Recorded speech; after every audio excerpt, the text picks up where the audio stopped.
right. Good morning. අපි කීප දෙනෙක් අපිත් එක්ක තව එකතු වෙන්න ඉන්නවා දැනට 7-8 දෙනෙක් ඉන්න නිසා අනිත් අය එකතු වෙනකම් මම පොඩි සමරි එකක් දෙන්නම් මොකක්ද අපි මේ තාක් කරගෙන ගියේ කියලා. අපි දැන් මූලික වශයෙන්ම ණය නැත්නම් ණය ලාභීන් එහෙම නැත්නම් ණය වර්ග ගැන මූලික වශයෙන්ම සාකච්ඡා කරන්න පටන් ගත්තා. අද අපේ 3 වෙනි දවසේ. ඒතර පළවෙනි දවසේ අපිදී මූලික වශයෙන්ම ණය කියන්නේ මොකද්ද? ඒක හඳුන්වා දීමක් කරන එක. එතකොට මූලික ණය දීම් එහෙම නැත්නම් ණය වල වැදගත්කම, එතකොට බැංකුවකට ණය ලබා දීමට තියෙන අපි හිතමු ඉන්පුට් එහෙම නැත්නම් sources, එහෙම නැත්නම් ණය පාවිච්චි කරන විදිය users, ඒ වගේ දේවල් කතා කරා. ඊළඟට අපි ණය ලාභීන් කියන්නේ කවුද? මූලික වශයෙන්ම දල හැඳින්වීමක් කරගත්තා. එතකොට ඒකට මම රීඩින් මැටීරියල්ස් ටිකුත් ඔයගලන්ට ෂෙයා කරා ඒ ණය ලාභීන් සම්බන්ධයෙන්. ඊළඟට අපි ණය නිපැයුම් කියන දේ සාකච්ඡා කරන්නට සූදානම් වුණා. එතනදී මූලික වශයෙන්ම කාණ්ඩ 8කට ඒ ණය වර්ග වර්ගීකරණය කර ගැනීමක් සිදු කරලා ඊට පස්සේ ඒක ඉවර වෙලා එක එක ණය නිපැයුම අපි සාකච්ඡා කරමින් දැන් ඉදිරියට ආවා. ඒකෙදී අපි මූලික වශයෙන්ම පුද්ගලානුබද්ධ ණය එහෙම නැත්නම් කාරක ප්‍රාග්ධනය සම්බන්ධ එහෙම නැත්නම් ඒ අවශ්‍ය ණය මුදල ඒකෙත් ගිය සතියේදී අපි සාකච්ඡා කරා කාරක ප්‍රාග්ධනයේ මූලික අයිතමයක් වන ණය ගැතියන් ඩෙටර්ස්ලා සම්බන්ධයෙන් තියෙන කරුණු සාකච්ඡා කරා. දැන් අද අපි සාකච්ඡා කරන්න බලාපොරොත්තු වෙනවා කාරක ප්‍රාග්ධන අයිතමයක් යටතේ තියෙන ඒ වගේම තොගය මූල්‍යකරණය කිරීම සඳහා අපිට තියෙන ණය වර්ග මොනවද කියන දේ තමයි සාකච්ඡා කරන්නත් බලාපොරොත්තු වෙන්නේ. එතකොට මේ තාක් දැන් අර මම මූලික වශයෙන්ම ඔයගලන්ට යම් කාරණා කීපයක් මම ඔයගලන්ට සඳහන් කරා. ඒ කාරණා සඳහන් කරනකොට මම කිව්වා මූලික වශයෙන්ම දැන් අපේ ප්‍රසන්ටේෂන් එක කරන විදිහ කියන්නේ අපි සාමාන්‍යයෙන් දවසකට ප්‍රසන්ටේෂන් එක හැටියට ස්ලයිඩ්ස් ටිකක් කතා කරනවා. ඒකට සම්බන්ධ වෙන රීඩින් මැටීරියල් එකක් ඔයගලන්ට දෙනවා. ඒ දේ තමයි මූලික වශයෙන්ම කියන්නේ. ඊළඟට මම කිව්වා සාමාන්‍ය presentation අපේ lectures අතරතුර අපිට අවශ්‍ය වෙන මොහොතකදී අපි group assignment එකක් හැටියට අපි එකතු වෙලා කරන්න පුළුවන් දෙයක් එහෙම නැත්නම් තනියම අපිට කරන්න පුළුවන් දේවල් ටිකක් ඒ ටික සහ ඒ වගේම පහුගිය ප්‍රශ්න පත්‍ර වලින් තෝරාගත්ත කොටසක් අපි කරන්න බලාපොරොත්තු වෙනවා. ඊළඟට session එක ඉවර වෙනකොට අපි වෙනම දවස් 4-5ක් වගේ අරගෙන කරමු. පහුගිය ප්‍රශ්න පත්‍ර දීර්ඝව සාකච්ඡා කිරීමක් කරනවා මේ හැම අංශයක්ම ආවරණය වෙන විදිහට. ඒ ටික ඔක්කොම ඉවර වෙනකොට මම කිව්වා ඔයගලන්ට short note එකකුත් මම දෙනවා. මොකද ඒ ටිකෙන් අපිට ප්‍රයෝජනවත් වෙයි කියලා හිතලා ඔයගොල්ලන්ගේ විභාගය සහ එතනින් එහාට තියෙන කටයුතු සඳහා. ඒ වගේම මම ඔයගොල්ලන්ට ආරාධනා කරා පුළුවන් හැම මොහොතකම මේ සම්බන්ධයෙන් තියෙන පත්තරවල තියෙන එහෙම නැත්නම් ඒ සම්බන්ධයෙන් දත් එහෙම නැත්නම් තොරතුරු ෆයිල් එක ඩිජිටල් ෆෝම් වෙන්නත් පුළුවන් එහෙම නැත්නම් හાર્ඩ් කොපි වෙන්නත් පුළුවන්. එහෙම එකතු කරගෙන ඒක පාවිච්චි කරන්න කියලා. මොකද ඒක සමහර වෙලාවට අපිට මේ අපි ඉගෙන ගන්න දෙයට ඒක කම්ප්ලිමන්ටරි එකක්. ඒ කියන්නේ තවත් සපෝට් එකක් අපිට වෙන නිසා. ඒ වගේම දැන් මම කිව්වා දැන් ඔයගොල්ලන්ට අවශ්‍ය නම් අර මම හිතන ගිය සතියේ ගොඩක් අය මට SMS කරලා තිබ්බා. මම අර ඒ groups කීපයක් තියෙනවා මේ ඔයගොල්ලන්ගේම ළමයි එකතු වෙලා හදාගෙන යන ඒවට මම ඇඩ් කරා. මොකද ඒක ගොඩක් වෙලාවට අර අපිට එදිනදා මොනවා හරි අවශ්‍ය කරන දැන් ඔය මේ ඔයගොල්ලෝ ෂෙයා කරන ගොඩක් විස්තර ඒක හරහා මේ මූව් වෙනවා. දැන් ඒකත් අවශ්‍යයි නම් මට කියන්න ඒ groups වලට join වෙච්ච බැරි වෙච්ච අය ඉන්නවනම් කියන්න මමත් ඒක මේවා කරලා දෙන්නම්. මොකද ඒක අර ලොකු දෙයක් නොවුනත් ඒකේ සමහර වෙලාවට අපිට අවශ්‍ය කරන මේ දත්ත මේ බැංකුකරණය සම්බන්ධයෙන්ම තියෙන දත්ත අපිට ඒක පාවිච්චි කර ගන්නට පුළුවන් වෙන නිසා. එතකොට දැන් එහෙම කියන ගමන්ම විනාඩියක් ඉන්න. හරි මම ඒක මතක් කරගන්න. right. announcement එකක් තියෙනවා. දැන් අපිට එන සතියේදී ක්‍රිස්මස් එකයි ඔක්කොමත් වැටෙන නිසා එන ඉරිදා අපිට ක්ලාස් එක නිමාඩුවක් ලැබෙනවා. ඊට පස්සේ අපි ඒක ක්ලාස් එක පටන් ගන්නේ ජනවාරි 1 වෙනි සතියේ ඉරිදා. right. ඒක මම ආපහු මතක් කරන්න. එතකොට එන සතිය අපිට IBSL එකේ මොකුත්ම ක්ලාසස් නැහැ කියන මැසේජ් එකත් මම මේ වෙලාවේ ඔයගලන්ට කියනවා. right. එතකොට දැන් අපි ওই ටික මූලික වශයෙන්ම කියාගෙන යනකොට දැන් අපි නතර වෙලා ඉන්නවා තැනක ඒක තමයි ණය නිපැයුම් ඒ වගේම තොගය මූල්‍යකරණය සඳහා අපිට මොනවද තියෙන ණය නිපැයුම් එහෙම නැත්නම් ණය වර්ග මොනවද කියන දේ තමයි සාකච්ඡා කරන්න බලාපොරොත්තු වෙන්නේ. right. මම එතන මේ පටන් ගන්නට කලින් අපි ගිය සතියේ එහෙම නැත්නම් ඊට කලින් සතියේ සාකච්ඡා කරපු දේවල් වල මොනවා හරි ගැටලු එහෙම නැත්නම් තවදුරටත් කළමනාකරණය කරගන්න එහෙම නැත්නම් නොතේරෙන එහෙම නැත්නම් ඔයගොල්ලන්ගේ අදහස් දක්වන්න තියෙන යම් කිසි මොනවා හරි ඒරියා එකක් එහෙම නැත්නම් තියෙනවද? එහෙමනම් ඒක පොඩ්ඩක් මතක් කරගන්න. එතකොට අපි මේ දෙයට උත්තර දෙන ගමන්ම අපිට ඉදිරියට යන්නට පුළුවන්. විනාඩියක් විතර වගේ අරගෙන බලන්න ඔයගලන්ට මොනවා හරි ගැටලු අපි මේ සතිය දෙකේ ඇතුළතදී කරපු මොනවා හරි ගැටලු තියෙනවා නම් චුට්ටක් මේ වෙලාවේ මතක් කරන්න. එහෙම නැත්නම් අපිට ඉදිරියට යන්නට පුළුවන්.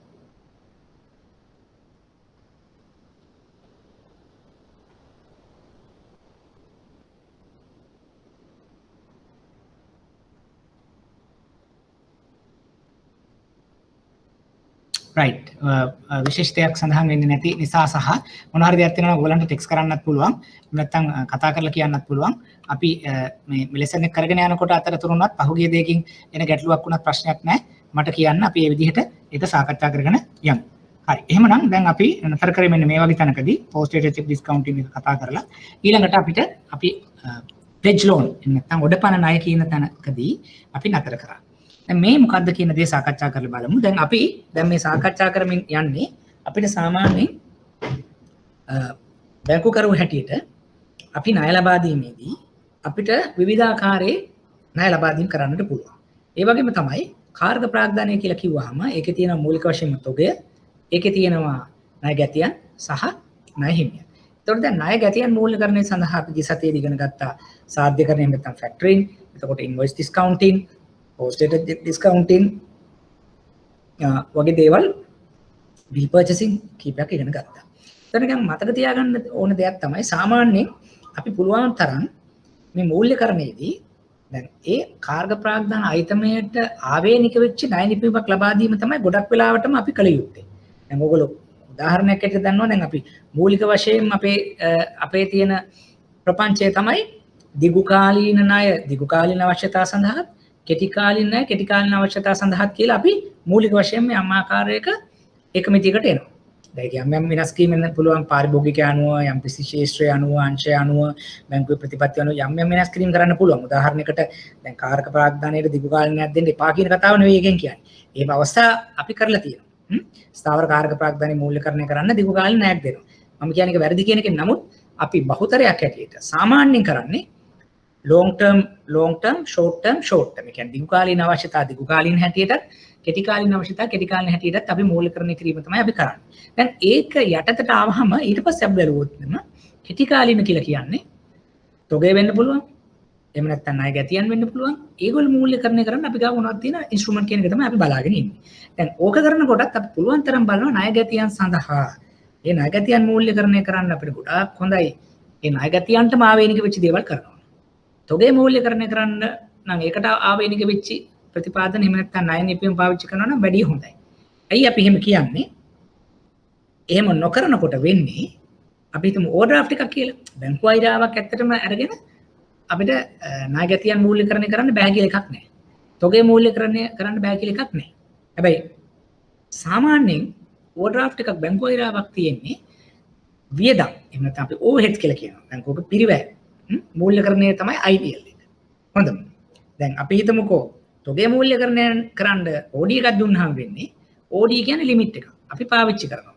හැබැයි තොගේ ඔයා මූල්‍යකරණය කරලා ඒ තොගේ අපි නිමි තත්ත්වයටපත් කරලා විකුණලා එන සල්ලි ආවහම OD එක අඩු වෙන්නත් පුළුවන් නැති වෙන්නත් පුළුවන්. හැබැයි නමුත් OD එක වෙනුවට අපි කෙටි කාලින චක්‍රීය ණයක් හරි pledge loan එකක් හරි දීලා තිබ්බනම් මාස 3ක් හෝ 4ක් ඇතුළත ඒක මැචුර් වෙනවා. ඒ මැචුර් වෙනකොට අර මුදල ඇවිල්ලා මේක සෙටල් වෙනවා. ආයෙ නැවත අපිට චක්‍රීය හරියට දෙන්න පුළුවන්. එහෙම වුණොත් කන්ට්‍රෝල් එක ගොඩක් හොඳයි. OD එකක් වුණාම අර සල්ලි ටික එන්නත් පුළුවන්, දාන්නත් පුළුවන්, අඩු වෙන්නත් පුළුවන්, වෙන දෙයකට යොමු වෙන්නත් පුළුවන්. end use එක හොයාගන්න බෑ. ඒතර ඒ නිසා අපි පුළුවන් තරම්ම ඔළුවේ තියාගන්න ඕන දෙයක් තමයි ඒකට ආවේනික වෙච්ච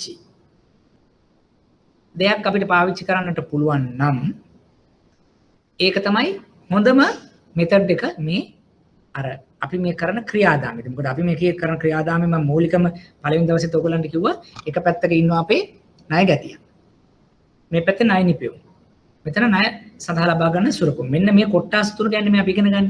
ඒතර මෙයාගේ තියෙන අවශ්‍යතාවය මොකක්ද කියන එක මම මේ පැත්තේ සම්පූර්ණ කරන්න බලාපොරොත්තු වෙනවා. එතකොට මෙයාගේ අවශ්‍යතාවය මොකක්ද කියන එක අපි ගිය සතියේදී අපි සාකච්ඡා කරා. ඔයගලන්ට මතකද අපි වෘත්ත ක්‍රමයක්. ඒ වෘත්තය විශාල වෙන විදිහට තමයි අපි අපේ ස්ට්‍රක්චර් එක හදන්න කියලා අපි සාකච්ඡා කරා. ඒ සාකච්ඡා කරගෙන යනකොට right කිව්වා. එතකොට ඒ වෘත්ත ක්‍රමය අනුව මම කිව්වා මුලින්ම තියෙනවා කස්ටමර් කෙනෙක්, ඒකේ තියෙන සෙක්ටර්ස් තියෙන, ඊට පස්සේ ඒකේ ණය වර්ග ටික, ණය ක්‍රමවේද ටික, ණය වර්ග ටික, ඊට පස්සේ අපි තවදුරටත් තත්ත්ව කොන්දේසි. ඉතින් ඒ ක්‍රමයට අපි දැන් වෘත්තයක් හදාගෙන ගියා, වෘත්ත කීපයක්. ඒ අනුව තමයි මම කිව්වා අපි මේක මැපින් එක කරනවා කියලා. හරිද? ඊයේ සතියේ මම මේක සාකච්ඡා කරා. එතකොට දැන් එහෙම කරන ක්‍රමවේදයකට යනකොට අපි මේ ණය නිපැයුම් කියන්නේ මොනවද? ණය සුරුකුම් කියන්නේ මොනවද? ණය කරුව කවුද කියලා හොඳට හඳුනාගෙන ඉන්නවා. හඳුනාගෙන අර හරිම ණය නිපැයුම, හරිම ණය පාරිභෝගික අවශ්‍යතාවයට සම්බන්ධ කිරීම තමයි අපේ දක්ෂතාවය. ඒකෙන් තමයි අපි ඔය කියන අවදානම අඩු කරන්නට පුළුවන් වෙන්නේ. මට මොහොතක් දෙන්න, මේ මට විනාඩියකින් මම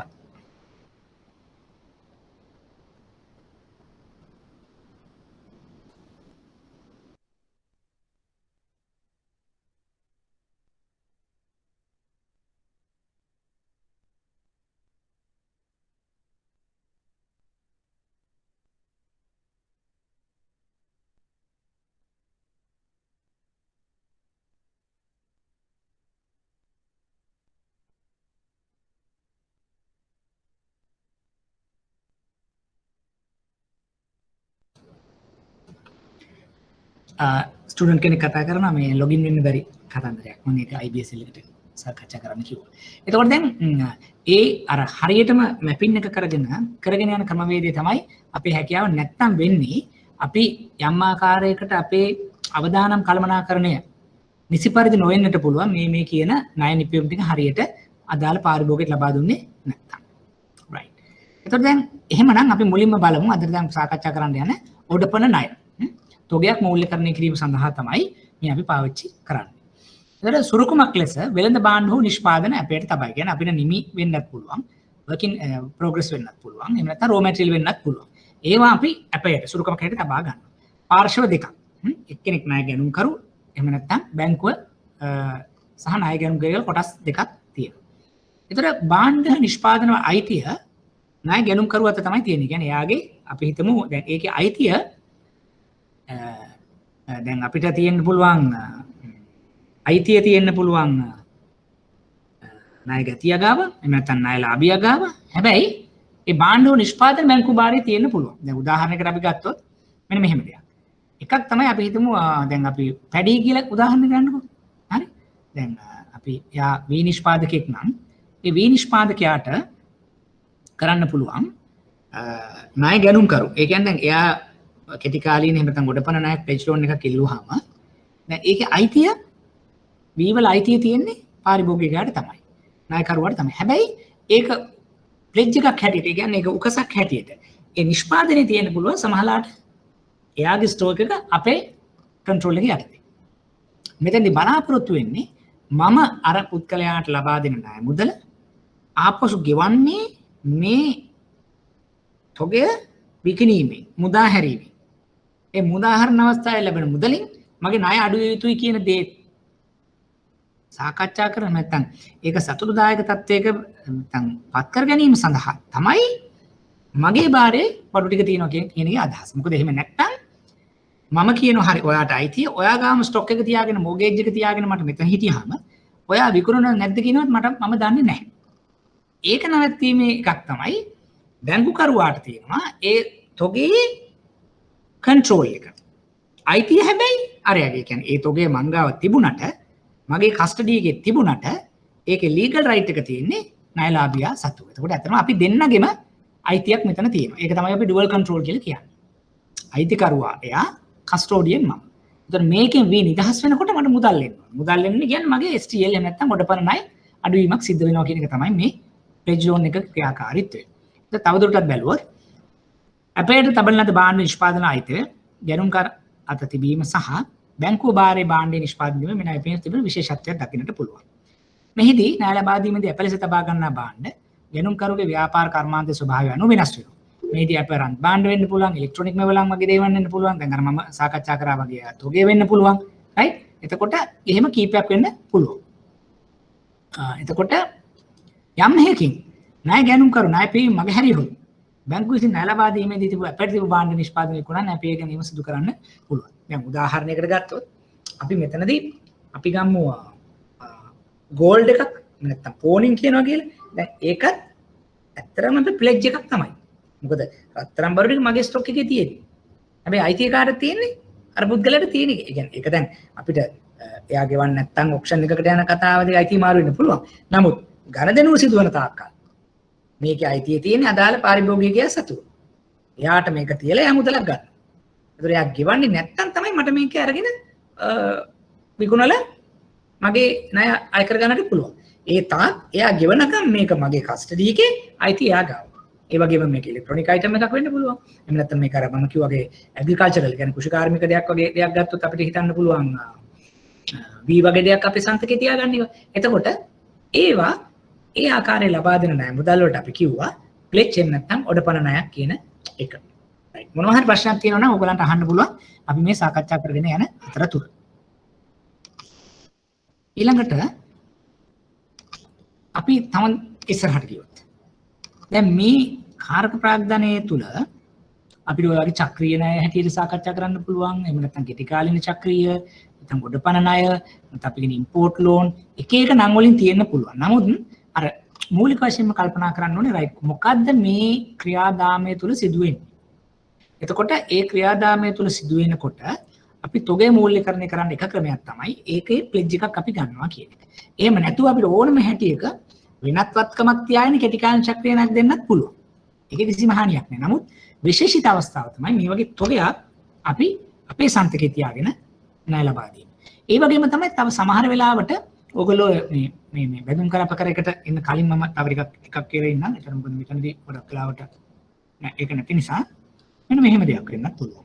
දැන් අපි හිතමුකෝ දැන් තියනවා කියලා ඉම්පෝට් නැත්නම් TR loan trust resist loan කියලා.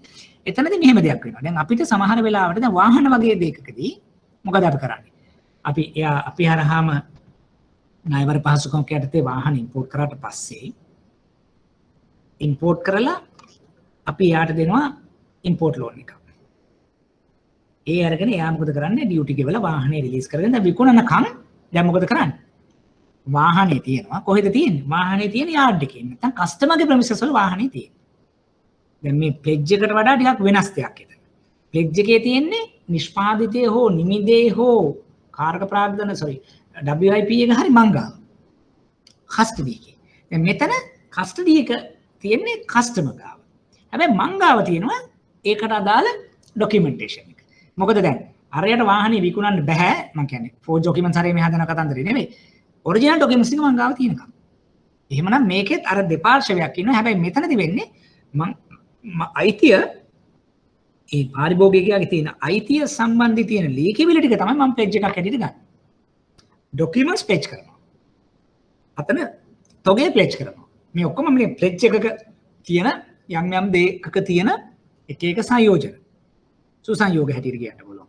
ඒතර එක වෙලාවක ඩොකියුමන්ට් එක ප්ලෙජ් වෙන්න පුළුවන්. එක වෙලාවක තොගේ ප්ලෙජ් වෙන්න පුළුවන්. එක වෙලාවක ඔය දෙකම ප්ලෙජ් වෙලා තියෙන්න පුළුවන්. අවස්ථාව අනුව. නමුත් අපි ඔළුවේ තියාගන්න ඕනේ මේ කරන්නේ තොගයක් මූල්‍යණය කිරීමක්. තොගේ මූල්‍යණය කරනකොට අපි ඒ ආකාරයට අපිට යම් ආකාරයක කස්ටඩි එකකට අපිට එන එකේ වටිනාකම තියෙන්නේ මොන හරි අවස්ථාවකදී. ගෙවීම් පැහැරීමක් සිද්ධ වුණොත් මට ඒකට අයිතිය කියලා ඒක විකුණලා මුදල් කරගෙන මට මේක සෙටල් කරන්න පුළුවන් එක. දෙක තමයි මොනෑම අවස්ථාවකදී හරි ඒ පාරිභෝගිකයා නැත්නම් ණයලාභියා අදාළ තොගේ විකිණීම නිසා එන මුදල් මට පැහැදිලිව බලා ගන්නට සහ ඒ මුදල් වලින් මගේ ණය අඩු කර ගැනීම සඳහා ක්‍රියාත්මක වීමේ හැකියාවක් තියෙනවා. පැහැදිලිද? ඒක තමයි මේ ප්ලෙජ් ලෝන් එකකට. නැත්නම් චක්‍රීය ණයකට. නැත්නම් ඉම්පෝට් ලෝන් එකකට. TR ලෝන් එකට. මොන නම් වලින් කිව්වත් කරන ක්‍රමවේදය. මම හිතනවා ඒක පැහැදිලි ඇති කියලා. අපි එහෙම කියන ගමන් ඊළඟට අපි යමු කාරක ප්‍රාග්ධනයම සම්බන්ධ තව දෙයක් තියෙනවා. ඒ කියන්නේ දැන් මෙහිමයි. දැන් මුදල් හැටියට ගලා ගියේ නැතත් මුදල් හැටියට ලබා දුන්නේ නැතත් අපිට යම් අවස්ථාවල පාරිභෝගිකයන්ට සහන ලබා දීමක් එහෙම නැත්නම් කෙටි හෝ දිගු කාලීන පහසුකම් ඒවා කෑෂ් අවුට් නෙවෙයි නන් කෑෂ්. අපි කිව්වේ ඉන්ඩිරෙක්ට් ෆැසිලිටිස් කියලා. ඒ වගේ දේවලුත් අපිට කරන්නට සිද්ධ වෙනවා. ඒවා තමයි මේ බැඳුම් කර නැත්නම් අපකර ලිපි කියලා කියන්නේ. දැන් අපි මූලික වශයෙන්ම ගමු මොකද්ද මේ අපකරයක් කියන්නේ කියලා. නැත්නම් බැඳුම් කරයක් කියන්නේ මොකද්ද කියලා බලමු. අපි සාමාන්‍ය භාෂාවෙන් කියන ගැරන්ටි එක. ඒක පර්සනල් ගැරන්ටි එකක් වෙන්න පුළුවන්. පුද්ගලයෙක් විසින් දෙනවා නම් ආයතනයක් විසින් දෙනවා නම් කෝපරේට් ගැරන්ටි එකක් කියලා කියනවා. හරිද? දැන් මෙතනදී ಜಾති දෙකක් තියෙනවා. එකක් තමයි අපි බලමු අපිට ගොඩක් පුරුදු දෙයක් තමයි අපි පෞද්ගලිකව ගත්තොත් අපිට යම් කිසි ආකාරයක පුද්ගලයෙක් වෙනුවෙන් අපකරයක් මම නියෝජනය කරනවා නම් ඒක සුරකුමක් හැටියට ලබා ගන්නට බැංකුව සූදානම් වෙන්නට පුළුවන්. දැන් උදාහරණයක් හැටියට ගත්තොත් බැංකුවක් ණයක් ලබා දීලා ඒ ණය ආපසු ගෙවීමට බලාපොරොත්තු වෙන්නේ මූලිකම ක්‍රමවේදය මොකද්ද? ණය ලබා දීම නිසා ව්‍යාපාරය තුළ ජනිත වන මූල්‍ය ප්‍රවාහ වලින් ඒ ණය ආපසු ගෙවීම. දෙවැනි එක තමයි එසේ නොකළ හැකි අවස්ථාවක එසේ කළ නොහැකි අවස්ථාවක අපි ලබා දෙන සුරුකුම උපලබ්ධි කරලා ඔක්ෂන් කරලා ණය අය කර ගැනීම. ඒකත් වෙන්නේ නැත්තම් තුන්වෙනි අවස්ථාවක් තියෙනවා. ඒ අදාළ ණය ගිවිසුම හා සම්බන්ධ වෙච්චි පුද්ගල හෝ ආයතනික අපකරයක් මත බැංකුවට නීති කටයුතු කිරීම. අන්න ඒකෙදි තමයි මේ අපි කියන එක ආකාරයක ගැරන්ටියක ක්‍රියාකාරීත්වය අපිට දකින්නට හම්බ වෙන්නේ. දැන් මම මගේ යාළුවෙක් වෙනුවෙන් ණය මුදලකට පාසම් කරනවා කියන එකේ තේරුම ඒ යාළුවා ගෙවන්නේ නැත්නම් හෝ ඒ යාළුවා විසින් සුරුකුමක් බාර දීලා ඒකත් නිසි පරිදි නොවන අවස්ථාවක හෝ බැංකුවට මට අවිලා කියන්න පුළුවන් යාළුවා වෙනුවෙන් ඔයා දීලා තියෙන පුද්ගල ඇපයක් ඒ නිසා යාළුවා නොගෙවෙන නිසා ඒ පුද්ගල ඇප මත ඔබට විරුද්ධව මට කටයුතු කිරීමේ හැකියාවක් ඇත. ඒ තමයි අපි දකින එක අපකරයක් ක්‍රියාත්මක කරන විදිය. ඊට අමතරව තව අපි දකින බහුලව දකින දෙයක් තමයි බැංකුව අපේ පාරිභෝගිකයෙක් ණයලාභියෙක් වෙනුවෙන් තවත් ආයතනයකට ලබා දෙන අපකරයකට බෑන්ක් ගැරන්ටි එකක් කියලා අපි කියනවා. ඒක තමයි මේ මෙතනදී දීර්ඝව නැත්නම් සාකච්ඡා කරන්න බලාපොරොත්තු වෙන්නේ. ඒ කියන්නේ අපි හිතමු ඩිස්ට්‍රිබියුටර් කෙනෙක් ඉන්නවා. එයා මොනවා හරි කෝපරේට් එකකින් එහෙම නැත්නම් ආයතනයක් එක්ක ගිවිසුමකින් බඩු ලබා ගන්නවා. ඒ සඳහා මුදල් ලබා දෙනවා බඩු ලබා ගන්නවා. ඒ විදිහට යනවා. නමුත් එක්තරා තැනකින් එහාට යන්නට අවශ්‍ය වෙනකොට මේ මූලික ආයතනය කියන්නට පුළුවන්.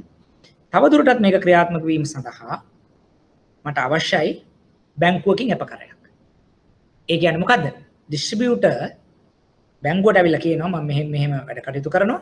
මට මිලියන 5ක දැනට මාසිකව මම ව්‍යාපාර කටයුතු කරනවා. නමුත් මට මිලියන 10 දක්වා යන්නට නම් මට මිලියන 5ක බෑන්ක් ගැරන්ටි එකක් අවශ්‍යයි. ඒතර බැංකුව හැටියට මම මොකද කරන්නේ? මගේ පාරිභෝගිකයා වෙනුවෙන් බැංකුව අපකරයක් වෙනවා අර කියන ආයතනයට කෝපරේට් එකට. කියනවා මෙන්න මේක තියාගෙන තවත් මිලියන 5ක බඩු ටිකක් දෙන්නට. ඒතකොට ඔය කියන පාර්ශ්ව තුනක් නයි අයිදුම් කරුවා ප්‍රතිලාභය සහ අපකරු කියන්නේ අපි ණය අයිදුම් කරු කියලා කියන්නේ මේ අදාළ ණයලාභියා. ඊට පස්සේ ප්‍රතිලාභියා වෙන්නේ ඔය කියන කෝපරේට් එක එහෙම නැත්නම් ඔය කියන මූලික ආයතනය. එතකොට දැන් මේ ක්‍රමවේදයේ තියෙන අවදානම මොකද්ද? මේ ක්‍රමවේදයේ තියෙන අවදානම තමයි මේ මගේ ණයලාභියා යම්කිසි ආකාරයක ඝනදෙනුවේ ගැටලුවක් ඇති කරගත්තොත් කිසි පරිදි පියෙව්වේ නැත්නම්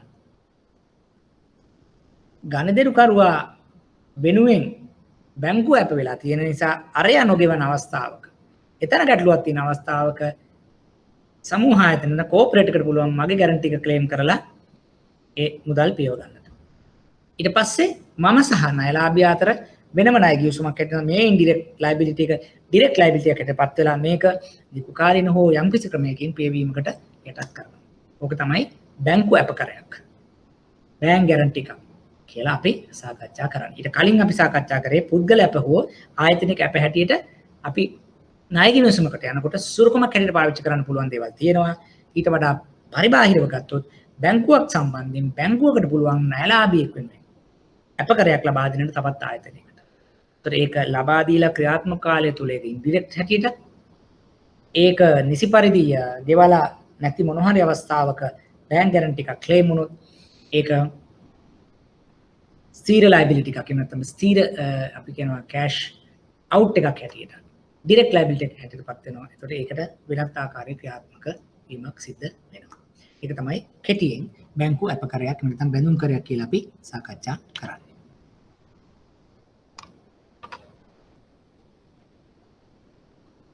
right මට කියන්නේ ඒකේ මොනවා හරි ගැටලුවක් නැත්නම් පැහැදිලි කරගත යුතු කොටසක් තියෙනවද?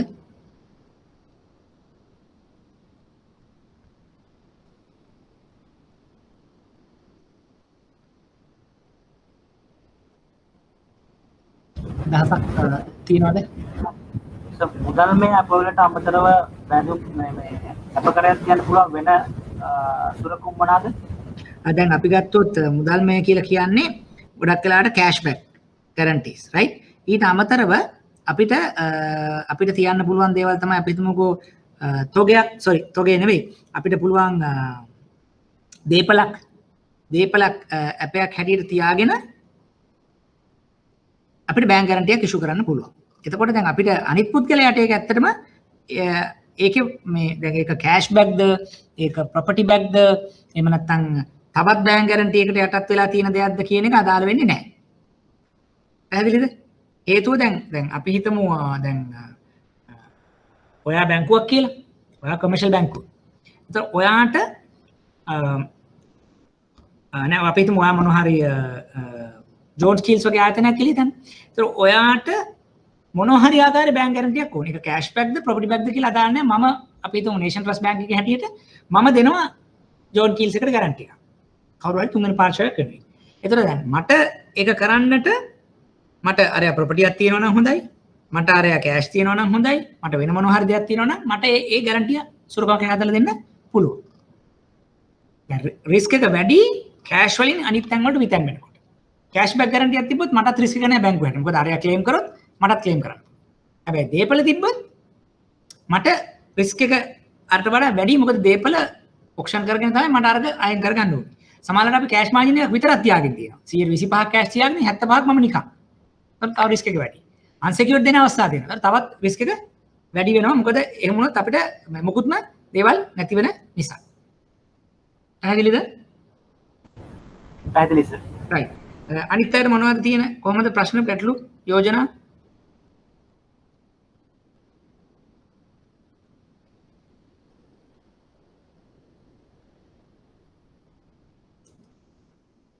මොනවද තියෙන්නේ? පැහැදිලිද?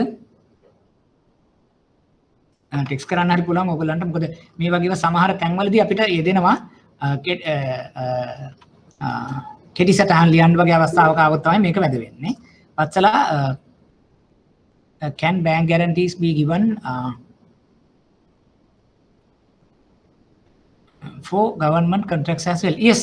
ඔව් වත්සලා. දැන් උදාහරණයකට දැන් ඒක හරියට වෙනවා. දැන් අපි හිතමු මොනවද government කියලා කියන්නේ contract කියන්නේ අපි හිතමු RDA, UDA, universities වෙන්න පුළුවන්, රජයේ අමාත්‍යාංශ වෙන්න පුළුවන්, water board වෙන්න පුළුවන්. ඒතර ඒගොල්ලොත් ඔය ආකාරයේ ව්‍යාපෘති නැත්තම් ප්‍රොජෙක්ට්ස් කරනවා. ඒ කරන්නේ කාටද? මේ තුන්වෙනි පාර්ශවයේ contractorsලට. ඒතර තුන්වෙනි පාර්ශවයේ contractorsලට කරගෙන යනකොට ඒගොල්ලෝ කියනවා right මට බැංක් ගැරන්ටියක් කරන් ඉන්න ඕනේ. මම ඒක දැන් ඊළඟට ඇත්තටම බැංක් ගැරන්ටිස් වලටත් වඩා ඒක ගොඩක් වෙලාවට සම්බන්ධ වෙන්නේ bonds කියලා. අපි ඔය කියන advance payment, performance, bid bonds ඒ වගේ bonds හැටියට තමයි ඒගොල්ලෝ ගොඩක් වෙලාවට කියන්නේ. ගැරන්ටි ඒ කියන්නේ ඇත්තටම advance payment guarantee එකක් තමයි ඒ කියන්නේ. ඒක අර දැන් අර අපි කියන දැන් කලින් අවස්ථාවේදී අපි බැංක් ගැරන්ටියක් කියලා කිව්ව ගොඩක් වෙලාවට trade related guarantee එකක්. දැන් එතනින් එහාට යන ටික මම දැන් ඊළඟ එකේ explain කරනවා. මේ වත්සලා අහන ප්‍රශ්නත් ඒක සාධාරණයක් වෙනවා. දැන් government contracts වලට yes අපි UDA, RDA නැත්නම් කියන හැම තැනකටම බැංකුවට ගැරන්ටියක් ඉෂු කරන්න පුළුවන්. බැංක් ගැරන්ටි වල කාල සීමාව මෙහෙමයි. ඒකේ චරිත දැන් බැංක් ගැරන්ටි එකක් ගත්තොත් අපි කෑෂ් බෑක් වගේ එකක නම් ඇත්තටම කාල සීමාවක් නැති තරම්. මොකද ඒකට රිස්ක් එකක් නැහැනේ. නැත්තම් සාමාන්‍ය බැංක් ගැරන්ටියක් අපි හැම අවුරුද්දකට පාරක් රිනිව් කරන විදිහට යනවා. කියන්නේ අපි ගත්තොත් සාමාන්‍යයෙන් අපි දකින්න අවුරුදු දෙකකට විතර දෙන බැංක් ගැරන්ටි තුත් තියෙනවා. නැත්තම් හැම පාරම කරන්නේ 1 year validity review each year. මොකද ඒකයි සමහර වෙලාවට අපි දකින්නේ දැන් බැංක් ගැරන්ටියක් අපි ඉෂු කරාට පස්සේ ඒක අපි දැන් අවුරුද්දෙන් අවුරුද්ද රිනිව් කරලා අපිට ගේන්න එහෙම කියලා අපි ඊළඟට දැන් අපි කියන්නේ මොකද අර ආයතනේ බලනවා රයිට් අවුරුද්දකින් මට මේ රිනිවල් එක කරලා අපි දෙන්න ඕනේ. එහෙම නැත්තම් අර පැත්තෙන් ආයතනයට කිසි වගකීමක් නැහැ. දැන් ආයතනයට මම බැංක් ගැරන්ටියක් දුන්නාම ඒක අවුරුද්දද දෙකද තුනද කතාව කියන එක නෙවෙයි වැදගත් වෙන්නේ. එයා ක්ලේම් කරොත් ක්ලේම් කරනවා. හැබැයි දැන් මට වගකීමක් තියෙනවා මේ අදාළ පාරිභෝගිකයත් එක්ක අපි තුමු මෙතන ව්‍යාපාරේ මොන හරි ගැටලුවක් තියෙනවා නම් මම ටක් ගාලා දැන් අතට ආයතනෙට කියන්න රයිට් මම මෙන්න මෙතනින් එහාට බැංක් ගැරන්ටි රිනිව් කරන්නේ නැහැ. ඒක ටික මාසෙකට දෙකකට කලින් අරගොල්ලන්ට කියන්න ඕනේ. එතකොට ඒගොල්ලෝ ක්ලේම් කරනවා. right නැත්තම් වෙන්නේ එයාට බෑන්ක් ගැරන්ටි ඕපන් නේ දෙන්නේ. අපි මෙහෙම වැලිඩිටි දුන්නාට පස්සේ එයා මොකද කරන්නේ? බෑන්ක් ගැරන්ටි ටිකටම ඒක පැත්තෙන් යනවා. නමුත් බැංකුව පැත්තෙන් අපි අවුරුද්දකට වැලිඩිටි එකක් අරගෙන ඒක මොකද කරන්නේ? අපි ක්‍රියාත්මක වෙවි යනවා. අවුරුද්දක් පතා බලනවා මේකේ අඩුපාඩුවක් තියෙනවද මොකද්ද මේකෙන් වෙන්නේ කියලා. එහෙම නැත්නම් ලිමිට් එක වැඩි කරන්න ඕනද? ලිමිට් එක අඩු කරන්න ඕනද? අපි තුමු performance එක හොඳට වෙනවද නැද්ද? මොකද මේ බෑන්ක් ගැරන්ටිස් හුඟක් වෙලාවට ඇත්තටම ඒ කියන්නේ කරන්නේ මොකක් කරන ලිමිට් එකක් අපි මාක් කරනවා. ඒ ලිමිට් එක ඇතුලේ තමයි මේ විදිහට බෑන්ක් ගැරන්ටිස් ටිකක් දීගෙන යන්නේ. මොකද අපි හිතමු මිලියන 20ක් බෑන්ක් ගැරන්ටි ලිමිට් එකක් හදලා ඒකේ මිලියන 2 3 5 තැන් වලට කට්ටියට දෙනවා. සමහරවිට බෑන්ක් ගැරන්ටි එක්ස්පයර් වෙලා තියෙන්නත් පුළුවන්. මොකද අර කාල සීමාව ඉවරනහම ඒක එක්ස්පයර්. එතකොට අපි ඒක කැන්සල් කරන්න ඕනේ. හරි? මොකද එතන ඉහට අර ආයතන අපෙන් ක්ලේම් කරන්නෙත් නැහැ. ඒතර අපිට ඒ ලීව් එක වෙන තැනකට දෙන්න පුළුවන්. එහෙම නැත්නම් ලිමිට් එක ඩ්‍රොප් කරන්න පුළුවන්. නැත්නම් ලිමිට් එක වැඩි කරන්න පුළුවන්. ඒතර සාමාන්‍ය බෑන්ක් ගැරන්ටි කාල සීමාව අපි කියලා කියනවා 1 year renewable හැටියට යන්නේ. නමුත් 1 year renewable හැටියට යනකොට ඒකේ මුළු වගකීම තියෙන්නේ දැන් අපි අරගොල්ලන්ට අපි ආයතනයේ ප්‍රශ්නයක් නැහැ. ඒගොල්ලන්ට අපි දෙන බෑන්ක් ගැරන්ටියක් විතරයි. ඒතර එයාට එනි ටයිම් ක්ලේම් කරන්න පුළුවන් මේ වැලිඩිටි පීරියඩ් එකේ තියෙනවා. දැන් එතකොට ඊට පස්සේ අපි 1 year රිනියු කරනවා කියලා කියන්නේ අපි මේ පාරිභෝගිකයත් එක්ක ගණිතණු කරන එක තමයි 1 year රිනියුවල් එකක් අපේ අභ්‍යන්තරිකව අපි ඒ දේ කටයුතු කරගෙන යන්නේ. මොකද දැන් අපි අභ්‍යන්තරික කරන දේ හරියට බලපාන්නේ නැහැ. එයාට දැන් අපි කිව්වත් අවුරුදු 3කට නම් ප්‍රොජෙක්ට් එක තියෙන්නේ. අවුරුදු 3කටම තමයි එයා බලගෙන මොකද එයා කියනවා රයිට් මට මෙන්න මේ විදිහට අවුරුදු මාස 8කට 10කට 15කට 20කට 25කට 30කට කියලා එයා දෙනවා කාල සීමාව. ඒ කාල සීමාව ඇතුළත බෑන්ක් ගැරන්ටි එක වැලිඩ්.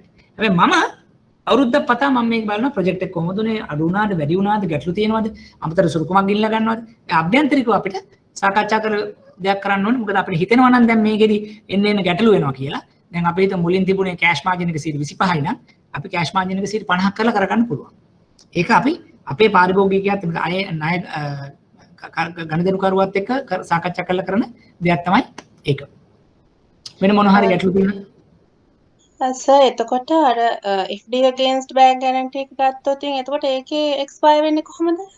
ඒකේ ඇත්තම expire එකක් නැති තරම්. දැන් FD against bank guarantee කියලා කිව්වොත් එම කොහොමත් මම cash back guarantee එක අර අපි හිතමුකෝ ජෝන් කීස් එකට වගේ දුන්නාම එයාට කිසි ගැටලුවක් නැහැ. එයාට ඕන වෙලාවක ඒක claim කරන්න පුළුවන්, පාවිච්චි කරන්න පුළුවන්. එතකොට දැන් මෙතනදි ගත්තාම 1 year කියලා තිබුණට 1 year renew කරන්න පුළුවන්. හැබැයි risk එකක් අපිට නැහැ. ඒකෙත් 1 year period එකකට දීලා අපි every year එක බලනවා මොකක් හරි ඒ කියන්නේ නිකන් renewal එකක් හැටියට කරනවා. හැබැයි මෙතන risk එකක් ඇත්තෙම නැහැ හේතුව සුරුකමක් තියෙන නිසා cash වල. හැබැයි අපිට අවශ්‍ය නම් ඒ cash back උනත් අපේ ණයලාභියා නැත්නම් contractor කරන ව්‍යාපාර කටයුතු මොනවද කියලා යම් ආකාරයකට අපිට පසුවිපරුමක් කරන්න පුළුවන්. දැන් ඕනම එකකදී අපි දාගන්නවා 1 year renewable කියලා මොකද අපිට සාමාන්‍ය තත්ත්ව සහතිකයක් ලබා ගන්නට ඕනේ මේ අදාළ පුද්ගලයා මේ ව්‍යාපාරය හරියට කරනවද නැද්ද කියලා. නැත්නම් අපි eternally guarantee එකක් දීලා සද්ද වහලා ඉන්න බෑ හේතුව අපි දන්නේ නැහැ cash flow එක එනවද cash bill up එක හරියට යනවද මෙයාගේ regions වෙනස් වුණාද නැත්නම් අමතරව මෙයාගේ මොන හරි ව්‍යාපාරය තුල ගැටලු තියෙනවද බලා ගන්න අපි සාමාන්‍ය ණයක් දුන්නාම ණයක් රිවිව් කරනවා වගේ bank guarantee limit එකත් අපි renew කරන එක අපි සාමාන්‍යයෙන් සිද්ධ කරනවා. එතකොට සර් bank guarantee එකක් ඉෂුව කරද්දී බැංකුවේ ෆෝමැට් එක ඒ ෆෝමැට් එකට අමතරව ආයතනයේ විසින් තවත් ෆෝමැට් එකකට වෙනින්ම ඉල්ලනවා. ඒකට නීතිමය මොකක් හරි ප්‍රොසීජර් එකක් තියෙනවද මොකක්ද හේතුව? ඔව් එහෙම ෆෝමැට් එකක් වාහන්නේ තියෙනවා. එතකොට මොකද්ද ඊළඟ මට අන්තිම හරිය අහුන්නේ. එහෙම ෆෝමැට් එකක් ස්පෙෂල් ආයතනයේ ඉල්ලන්නේ එයාලට මොකක් හරි නීතිමය කටයුත්තකට යන්න වැඩි හැකියාවක් තියෙනවද මොකක්ද හේතුව? මේව දෙයක් තියෙනවා. විශේෂයෙන් ඕක එනවා රජයේ ආයතනත් එක්ක ගනුදෙනු කරන්න ගියාම අනිවාර්යයෙන්ම ප්‍රශ්න ගොඩක් එනවා. එකක් තමයි මම කියන්නම් දැන් සමහර වෙලාවට ඇත්තටම මේ ගැරන්ටි එකකදී වෙන දෙයක් තමයි ඊළඟ එකේදී දැන් ගොඩක් අදාළ වෙන්නේ ඒක. අපි හිතමුකෝ අපි කියනවා බෑන්ක් ගැරන්ටි එකක් ඇඩ්වාන්ස් පේමන්ට් කියලා හිතමු. ඊළඟ එකේ මම ඒක මොකද්ද කියලා පැහැදිලි කරන්න. අපි කියනවා රයිට් අපි දෙනවා ගැරන්ටි එකක්. හැබැයි ඒකේ අපි දානවා ක්ලෝස් එකක්. අදාළ ආයතනයෙන් ඒ මුදල මේ අපේ බැංකුවට ක්‍රෙඩිට් වුණාට පස්සේ තමයි මේ ගැරන්ටි එක වැලිඩ් කියන්නේ. ඒක ක්ලෝස් එකක් දානවා. ඒකෙන් අපේ රිස්ක් එක අඩු වෙනවා. මොකද අපි තුම ඇඩ්වාන්ස් පේමන්ට් එකක් කියලා කියන්නේ අපි මේ ගැරන්ටි එක දෙන්නේ ඔය ආයතනය අරයට මුලින් මුදලක් දුන්නට කමක් නැහැ කියන පරමාර්ථයෙන්. ඒතකොට හැබැයි බෑන්ක් ගැරන්ටි එක අපි හිතමුකෝ අරයට දුන්නාම ඒක ඉම්පැක්ට් වෙනවා කියලා හිතලා ඒ මුදල වෙන කොහෙට හරි ගියොත් එහෙම ගැරන්ටි ක්ලේම් කරන්නත් පුළුවන්. දැන් අපි ඉන්ෂුවර් කරගන්න බලනවා අපි දෙන ගැරන්ටි එක ඉම්ප්ලිමන්ට් වෙන්නේ නැත්නම් ඇප්ලිකබල් වෙන්නේ ඉෆෙක්ට් වෙන්නේ අර මුදල මගේ බැංකුවේ අරයාගේ නමට තියෙන account එකට ලැබුණොත් පමණයි කියලා අපි ක්ලෝස් එකක් දානවා. එක. දැන් ඔය වගේ ක්ලෝස් එකක් සමහර ආයතන රජයේ ආයතන කරන නෑ අපිට එහෙමනම් කරන්න බෑ. අපි සල්ලි දෙන්නම්. හැබැයි මේ අපිට ඔය කියන ක්ලෝස් එකක් කරගෙන යන්න බෑ. මොකද අපේ rules and regulations ආයතනයේ සංග්‍රහ පටිපාටි වෙනස්. අන්න එතකොට ඉතින් අපි කල්පනා කරලා බලලා කතා කරලා බලලා හරි එහෙමනම් අපි මේ ගැරන්ටි එකත් එක්ක ඔතෙන් දෙනවා චෙක් එකක් ඔතනින් දෙන්න කියලා අපේ ඒ දේවල් එහෙම අවස්ථා තියෙනවා. ඒක අර කියන වගේ නීති පැත්තට යනවට වඩා ඒගොල්ලන්ගේ ඔපරේෂනල් පැති වල තියෙන ගැටලු. දැන් අපි තව වෝටර් බෝඩ් වගේ දේවල් ගත්තොත් සාමාන්‍යයෙන් අපි කියනවා අපි ඇඩ්වාන්ස් පේමන්ට් ගැරන්ටි දෙනවා තමයි. හැබැයි ඒ මුදල ඒ ව්‍යාපෘතියේ මුදල් අපේ account එකට රූට් වෙන්න ඕනේ කියලා දානවා. ඒ කොන්දේසි වෝටර් බෝඩ් එක කියනවා නෑ ඒවනම් අපිට කරන්න බෑ අපිට ගොඩක් ප්‍රොජෙක්ට්ස් තියෙනවා. ඉතින් එහෙම කියලා තියෙනවා. නමුත් එතන අපිට රිස්ක් එකක් තියෙනවා. මොකද්ද දන්නවද? දැන් අපි අදාළ පුද්ගලයා ඒ ව්‍යාපාරය සම්බන්ධයෙන් අපි අපකරයක් වුණාම අපිට වගකීමක් තියෙනවා මෙයා වැඩේ කරනවාද? මෙයා යන්න තත්ත්වය කොහොමද? ඒ මුදල් අපි හරහා එනවද? ඒ මුදල් ආවහම සමහරවිට අපේ යම් ලයබිලිටිස් තියෙනවා නම් ඒව අඩු කරගන්න. ඒව කරගන්න බැරි වෙනවා. මෙයා ගිහලා චෙක් එක එළින්ම අරගෙන වෙන බැංකුවකට දානවා. එහෙනම් ඕන තරම් අවස්ථා දෙන්න. මොකද අපිත් එක්ක තියෙන මේ ගැටලුව යම් ආකාරයකට මොනවා හරි එකක් අඩු කරගන්න ඕඩිව් එකක් තියෙනවා නම් අන්න ඒක වළක්වා ගන්න. මොකද කරන්නේ? එයා ඒ සල්ලි අරගෙන යනවා වෙන තැනකට. එතකොට ඒක නවත්ත ගන්න නම් අර ක්ලෝස් එකක් තියෙනවා ඩිරෙක්ට් අපේ බැංකුව හරහා යන්න ඕනේ. සමහර ආයතන ප්‍රායෝගිකව තියෙන ගැටලු සඳහා අන්න ඒ වගේ ඒවල් බෑ කියලා කියනවා. එතකොට බැංකුවට පුළුවන්ක කියන්න එහෙමනම් අපි ගැරන්ටි ඉෂුව කරන්නේ නැහැ. ඒක තනිකරම අපේ කෝල් එක අපිට කරන්නත් පුළුවන් නොකරන්නත් පුළුවන්. රයිට්? නමුත් අපි සමහර වෙලාවට දැන් වෝටර් බෝඩ් වගේ ආයතන ගත්තොත් එම අපි ඒක ගැටලුවක් කරගන්නේ නැහැ. මොකද සාමාන්‍යයෙන් ඒගොල්ලෝ මුදල් දෙනවා. එතකොට ඒක අපි හරහා ගෙන්න ගන්නට අපිට දැන් ඒ අදාළ පාරිභෝගිකයත් අපිත් එක්ක හොඳට ඉන්නවනම් ඒක කරන්න පුළුවන්. හැබැයි ප්‍රශ්නේ තියෙන්නේ අපි ඒත් එක්කම මේ කියන පාරිභෝගිකයා එක තියෙන ගණ දෙන්න. එහෙම නැත්නම් අපේ තියෙන එයාට සුරුකුමක් අපිට දෙනවද? නැත්නම් අපේ ගැරන්ටි ලිමිට් එකෙන් යම් ප්‍රමාණයක් කොච්චර ප්‍රමාණයක් එයා කවර් කරනවද? ඒ වගේ දේවල් ටිකක් අපි බලනවා මේ ගැරන්ටි ලිමිට් එක ඉෂුව කරන්න කලින්. මොකද නැත්නම් වෙන්නේ හදිසියෙ මුදල් ආවෙන්නේ නැතුව මොනවා හරි ප්‍රශ්නයක් ආවොත් අපි අනිවාර්යයෙන්ම මේ ගැරන්ටි එහෙම නැත්නම් අපේ පාරිභෝගිකයා මත රැඳෙන්නට සිද්ධ වෙන නිසා. සුජිත් පැහැදිලිද උත්තරේ? පැහැදිලි සර්. රයිට්. අනිත්යට මොනවද ප්‍රශ්න කොහොමද? උපේක්ෂා දැන් අපිට අවුරුදු 3කට මොන හරි බෑන්ක් ගැරන්ටි එකක් දීලා තියෙනවා. නමුත් මොන හරි ප්‍රශ්නයක් ඒ කියන්නේ අපි අර රිවිව් කරද්දී කස්ටමර්ත් එක්ක මේ රිවිව්මන්ට් එකේ යද්දී මොන හරි ඩිස්ක්‍රිපන්සි එකකදී අපිට පුළුවන් දේ බෑන්ක් ගැරන්ටි එක ඒ කියන්නේ හරියට දීලා තිබ්බත් ක්ලෝස් කරන්න හරි මොකක් හරි ඇක්ෂන් එකකට බෑ. ඒක කරන්න බෑ. එතකොට අපි ලොකු රිස්ක් එකක තියෙනවා. දැන් 3 years දුන්නාම අපිට මෙහෙමයි. අපි නෙගෝෂিয়েට් කරලා ඉවරලා දැන් අපි හිතමුකෝ අපි දැන් වෝටර් බෝඩ්ම ගන්නකො අපි උදාහරණයකට වෝටර් බෝඩ් එකට අපි ආ ප්‍රොජෙක්ට් එකක් අපි හිනවා දැන් සාමාන්‍යයෙන් ඔය අවුරුදු 3කට විතර අපි තුන් පර්ෆෝමන්ස් ගැරන්ටි එකක් කියලා කියනවා. හරි. ඒ කියන්නේ යාගේ කාර්ය සාධන අපකරයක්. ඒක දුන්නාම දැන් එතකොට වෝටර් බෝඩ් එක මොකද කරන්නේ? ඒ අවුරුදු 2කින් ප්‍රොජෙක්ට් එක ඉවරයි. තව අවුරුද්දකටත් එක 3 year performance guarantee එකක් දීලා තියෙන මොනවා හරි එකක් තිබ්බොත් ක්ලේම් කරනවා අපි. ඒත් දැන් අපි දැන් කරගෙන යද්දි මැදදී තේරෙනවා මෙයා මොකක් හරි අපෙන් තව කෙටි කාලින චක්‍රේ නැත්තරම් කාර්ක ප්‍රාතිනිධ්‍ය ගෙවන්නේ නැහැ. දැන් මෙයා බැංක්‍රෆ්ට් වෙන්න යනවා. එතකොට ඇත්තටම අපිට විකල්පයක් නැහැ. මොකද එතකොට වෝටර් බෝඩ් එක කොහොමත් අපෙන් ක්ලේම් කරයි. ඊට පස්සේ යාක මෙයාගෙන් අය කරගන්න. එහෙම නැත්නම් අපිට සමහරවිට මෙහෙම දෙයක් කරන්න පුළුවන්. අපි වෝටර් බෝඩ් එකයි අපි කස්ටමර් තුන්ගොල්ලම එකතු වෙලා අපි හිතමු දැන් වෝටර් බෝඩ් එකට තේරෙනවා නම් මේ අදාළ පුද්ගලයා යම් කිසි දෙයක් කරා නමුත් කරා ඒකේ යම් ප්‍රතිඵලයක් නැති වුණත් වෝටර් බෝඩ් එකට පාඩුවක් නැහැ. තව කෙනෙකුට දී ගන්න පුළුවන් මට්ටමක් තියෙනවා. අන්න ඒක නිසා ඒ ගැරන්ටි එක අපි ටර්මිනේට් කරනවා එක පාර්ශ්වව නෙවෙයි අපි කියනවා දෙක කතා කරලා. ඒකට මියුචුවල් ටර්මිනේෂන් එකක් කියලා. හරි එහෙමනම් අපිත් මෙහෙමයි දැන් මිලියන 3ක් දුන්නාට දැන් මිලියන 2ක විතර වැඩ කළා තියෙනවා. දැන් ඇත්තටම ක්ලේම් එකක් එන්න තියෙන ප්‍රමාණයත් අඩුයි.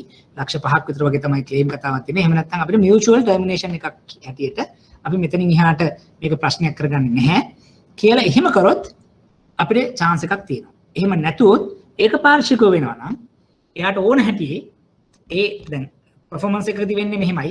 අපි දැන් මුලින් 100ක වැඩ ඔහොම කරගෙන ගිහිල්ලා අන්තිමටම ඇත්තටම සමහරලාට ඒක perform කරන්න තියෙන්නේ 120ක් වගේ නම් ඒ ටික තමයි claimable. එහෙම නැත්නම් මුළු මිලියන 100ම claim කරන්න ඕනේ නැහැ. මොකද කාලෙත් එක්ක ටික වැඩ කරගෙන යනකොට අපිට ව්‍යාපෘති මිලියන 10යි නම් මිලියන 8ක් වැඩ කරලා තියෙනවා. මිලියන 2යි තමයි දැන් එයා claim කරන්නේ අපි. මිලියන 10ම claim කරන්න අවශ්‍ය නැහැ. මොකද ඒ තාක් වැඩික වෙලා තියෙනවා.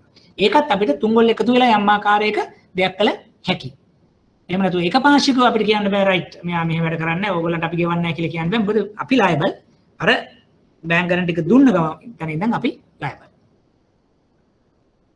what are the risk when we are giving yeah bank එතකට මෙන්න මෙහෙම එතන ඇත්තම risk එක වෙන්නේ චාමිකා මම හිතන්නේ චාමිකා වෙන්නේ දැන් අපි අනිත් ඕනම ණය මුදලක් වගේ bank guarantee එකක් අපිට වෙන්නේ දැන් indirect තියෙනකම් ප්‍රශ්නයක් නැහැ නේ අපිට ඒක direct claim වෙච්ච ගමන්ම අපිට තියෙනවා ඒක නිකන් term liability එකක් වෙනවා මොකද ඒක demand වෙනවා අපි water board එකට සල්ලි ගෙවුව ගමන් මිලියන 8ක් කියලා හිතන්න මිලියන 2ක් example එකට ගන්නකො ඒ මිලියන 2 දැන් මගේ indirect වලින් direct වලට ආවා එක්කෝ ඒක current account එක ඕඩි වෙලා ගෙවුවා claim එක දැන් ඉතින් මං ගාව තියෙනවා instrument එක දැන් මොකද කරන්නේ instrument එක pay කරන්න ඕනේ මගේ customer එතකොට මට ඒක කෑෂ් බෑක් තියෙනවා නම් මට ටක් ගාලා ඒක සෙටල් කරලා ඉවර කරන්න පුළුවන්.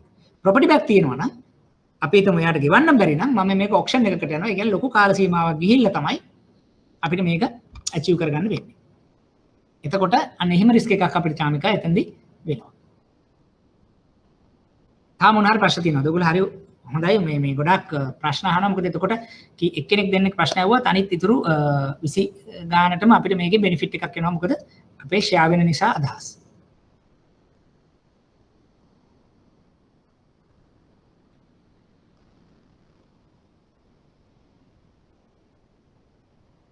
තියෙනවද මොන හරි ගැටලු?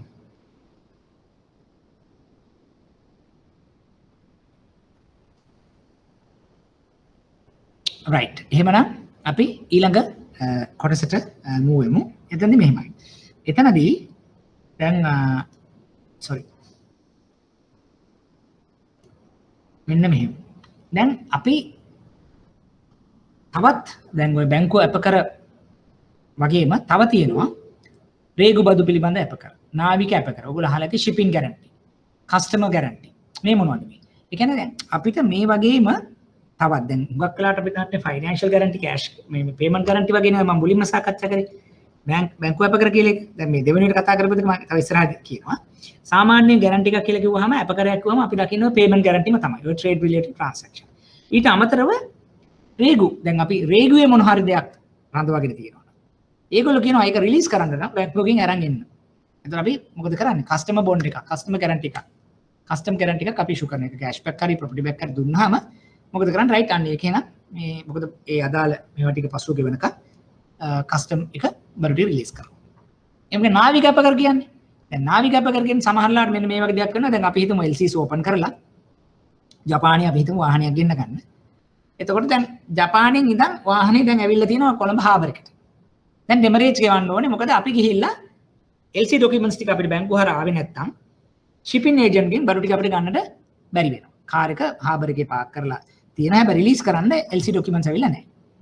එතකොට මොකද කරන්නේ? දැන් මං ගිහලා බැංකුවට කියනවා මට වාහනේ ඇවිල්ලා තියෙනවා. වාහන ටික ක්ලියර් කරගත්තේ නැත්නම් මට දවසකට මෙච්චර ගාණක් ගෙවන්න තියෙනවා. මට පුළුවන්ද ඔරිජිනල් LC documents එක එනකන් shipping guarantee එක නාවික අප කරයක් නිකුත් කරන්න. එතකොට බැංකුව බලනවා right මගේ හරහා LC එක open වුණා. payments එකේ විදිහට වෙලා තියෙනවා. අර පැත්තේ බැංකුව confirm කරනවා. LC document එක process එකේ එනවා. එතකොට ඒ ටික එනකන් මට පුළුවන් shipping guarantee එකක් issue කරන්න අර shipper ට වාහන ටික රිලීස් කරන්න. එතකොට මොකද කරන්නේ? customer අපේ බැංකුවෙන් අරන් ගිහලා shipping guarantee එක දුන්නාට පස්සේ එයා රිලීස් කරනවා වාහන දාලා පාරිභෝගිකයට. මට එතන දවස් දෙකක් තුනක් හතරක් ගියාට පස්සේ LC documents එක ආවට පස්සේ transaction එක close වෙනවා. ඒතර ඒවත් අපිට සමහරලාට අපි දකින guarantee જાතියක්. ඒ කියන්නේ බැංකුවක තියෙන cash ඔය අපිට payment guarantee එකට අමතරව custom guarantee ඒ වගේම තමයි shipping guarantee වගේ දේවලුත් අපි එදිනදා ව්‍යවහාරයේදී එහෙම නැත්නම් එදිනදා අපිට දකින්න හම්බ වෙන දේවල්. right. ඊට පස්සේ ඉන්දිකිරීම් ශාස්ත්‍රයේ විශේෂ ජීවිත බඳුන් කර ප්‍රමාණය කතා කරන්නට කලින් ඕගලන්ට දැන් ආපහු ඒ සම්බන්ධයෙන් ගැටලු මොනවද තියෙනවද? shipping නැත්නම් customer guarantee ගැන තව මොනවා හරි දැනගන්න අවශ්‍යයි.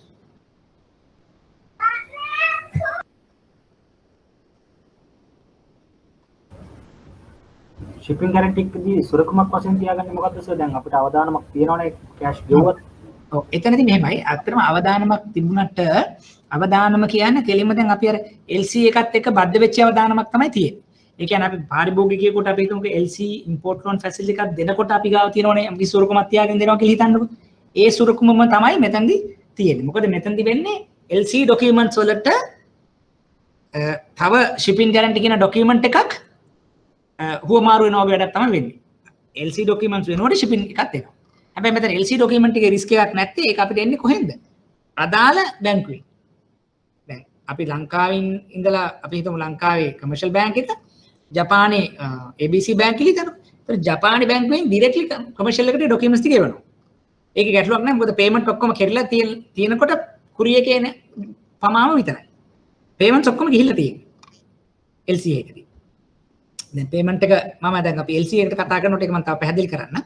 ඒ payment එක අතෙන්ට ගිය නිසා තමයි ජපානයේ බැංකුවෙන් ඒ document එතන සල්ලි ටික ගිය නිසා තමයි LC ටික අපිට එවන්නේ. එතකොට තමයි මේ ජපානයේ බැංකුවෙන් අර එහෙ ඉන්න ඉම්පෝර්ටර්ට පුළුවන් වෙන්නේ. ඒ කියන්නේ ඉම්පෝර්ටර්ට කොහොමද ජපානයේ බැංකුවෙන් සල්ලි එන්නේ? එයා එහෙ shipperට වාහනේ දැම්මාම ඒ documents අරන් ගියාම ජපානයේ බැංකුවට ජපානයේ බැංකුවෙන් සල්ලි ටිකක් දෙනවා ඉම්පෝර්ටර්ට. ඒතර එයා ඒ පැත්තෙන් පීවල ඉවරයි. ඒතර ඊට පස්සේ මොකද කරන්නේ? ජපානයේ බැංකුව අපිට LC documents ටික එවනවා කියලා documents in order කියපු ගමන් අපි ජපානයේ බැංකුව settle කරනවා. ඒතර දැන් තියෙන මේ documents ටික on the way courier එකේ එන ටික විතරයි. දැන් ඒක අපි ගාවට ආවහම අපි ඒක අපේ exporter ට කියන්නේ අපේ sorry අර exporter ඉන්නේ අපේ importer මෙහි මේ නායකකරුවට දෙනවා. ඒ දෙන්නකන් අර පැත්තෙන් නැවේ බඩු ටික ඇවිල්ලා තියෙනවා. හැබැයි නැවේ බඩු ටික ආවම නැවේ ඉන්න කෙනා කියනවා right මට දෙන්න LC original ටික. එතකොට මම වාහනේ දෙන්න. මොකද හැබැයි LC original ටික දැන් අර බැංකුවේ මේ බැංකුවට ඇවිල්ලා නිසා කියනවා ඒක එනකන් shipping guarantee දෙනවා. එතකොට එයා කියනවා right ආයෙන මට මේක ඇති ඔයා බඩු ටික ගන්න. එයා යනවා. හැබැයි එතකොට මේ පැත්තෙන් ඉන්න පාරිභෝගිකයාට දැන් අර LC IFL line එකේම එක කොටසක් තමයි shipping guarantee. එතන LC IFL එක අපි කරගෙන මේ අපි secure කරලා තියෙන්නේ property හෝ සම්බන්ධ දෙයකින් නම් මේක කිසිම හානියක් අමතර risk එකක් නැහැ. මෙතන තියෙන කාලය පිළිබඳ තියෙන ප්‍රශ්නයක් නිසා මොකද මෙයා demurrage කෙවලා කියන risk එක අඩු කරන්නට තමයි අපි මේ දේ කරන්නේ. thank you. right. වෙන මොනවද අපිට තියෙන ගැටලු?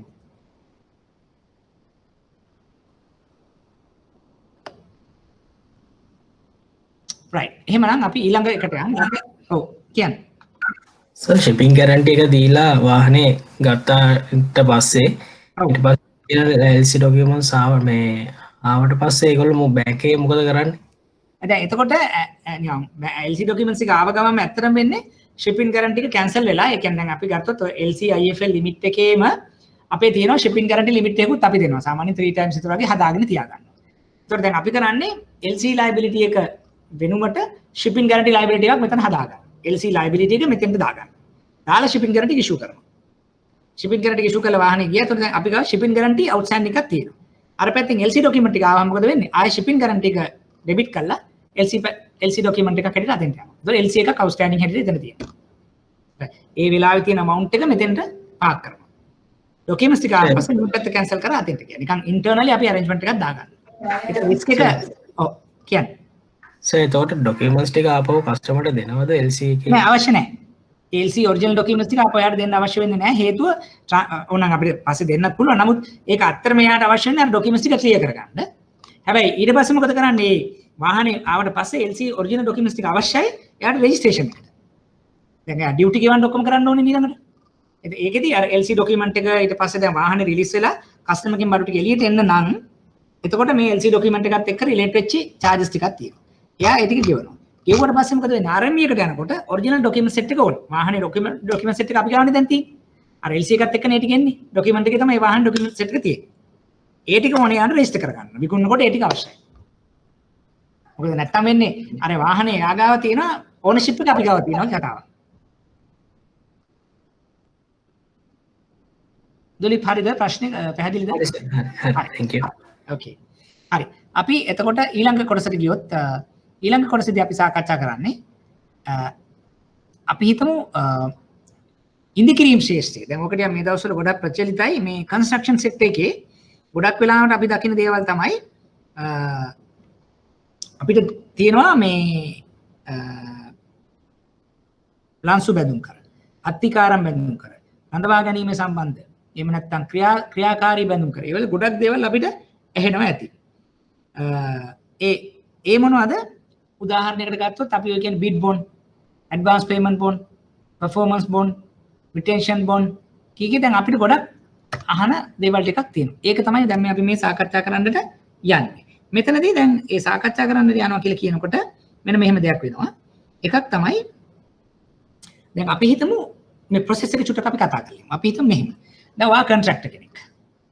කොන්ත්‍රාත්කරුවෙක් කියලා හිතමු. ඒතර ඔයා මොකද කරන්නේ? අපි හිතමුකෝ අර දැන් අර කවුද අපේ වත්සලා මං හිතන්නේ ඇහුවා එක මට මතක නැහැ කවුද ඇහුවේ කියලා රජේ කතන්දරේ. එතකොට අපි හිතමු ඔන්න වෝටර් බෝඩ් ප්‍රොජෙක්ට් එකක් හරි එහෙම නැත්නම් UDA හරි RDA හරි ප්‍රොජෙක්ට් එකක් නිවාස එකක් වෙන්න පුළුවන් වතුර වෙන්න පුළුවන් තියෙනවා. දැන් මොකද කරන්නේ?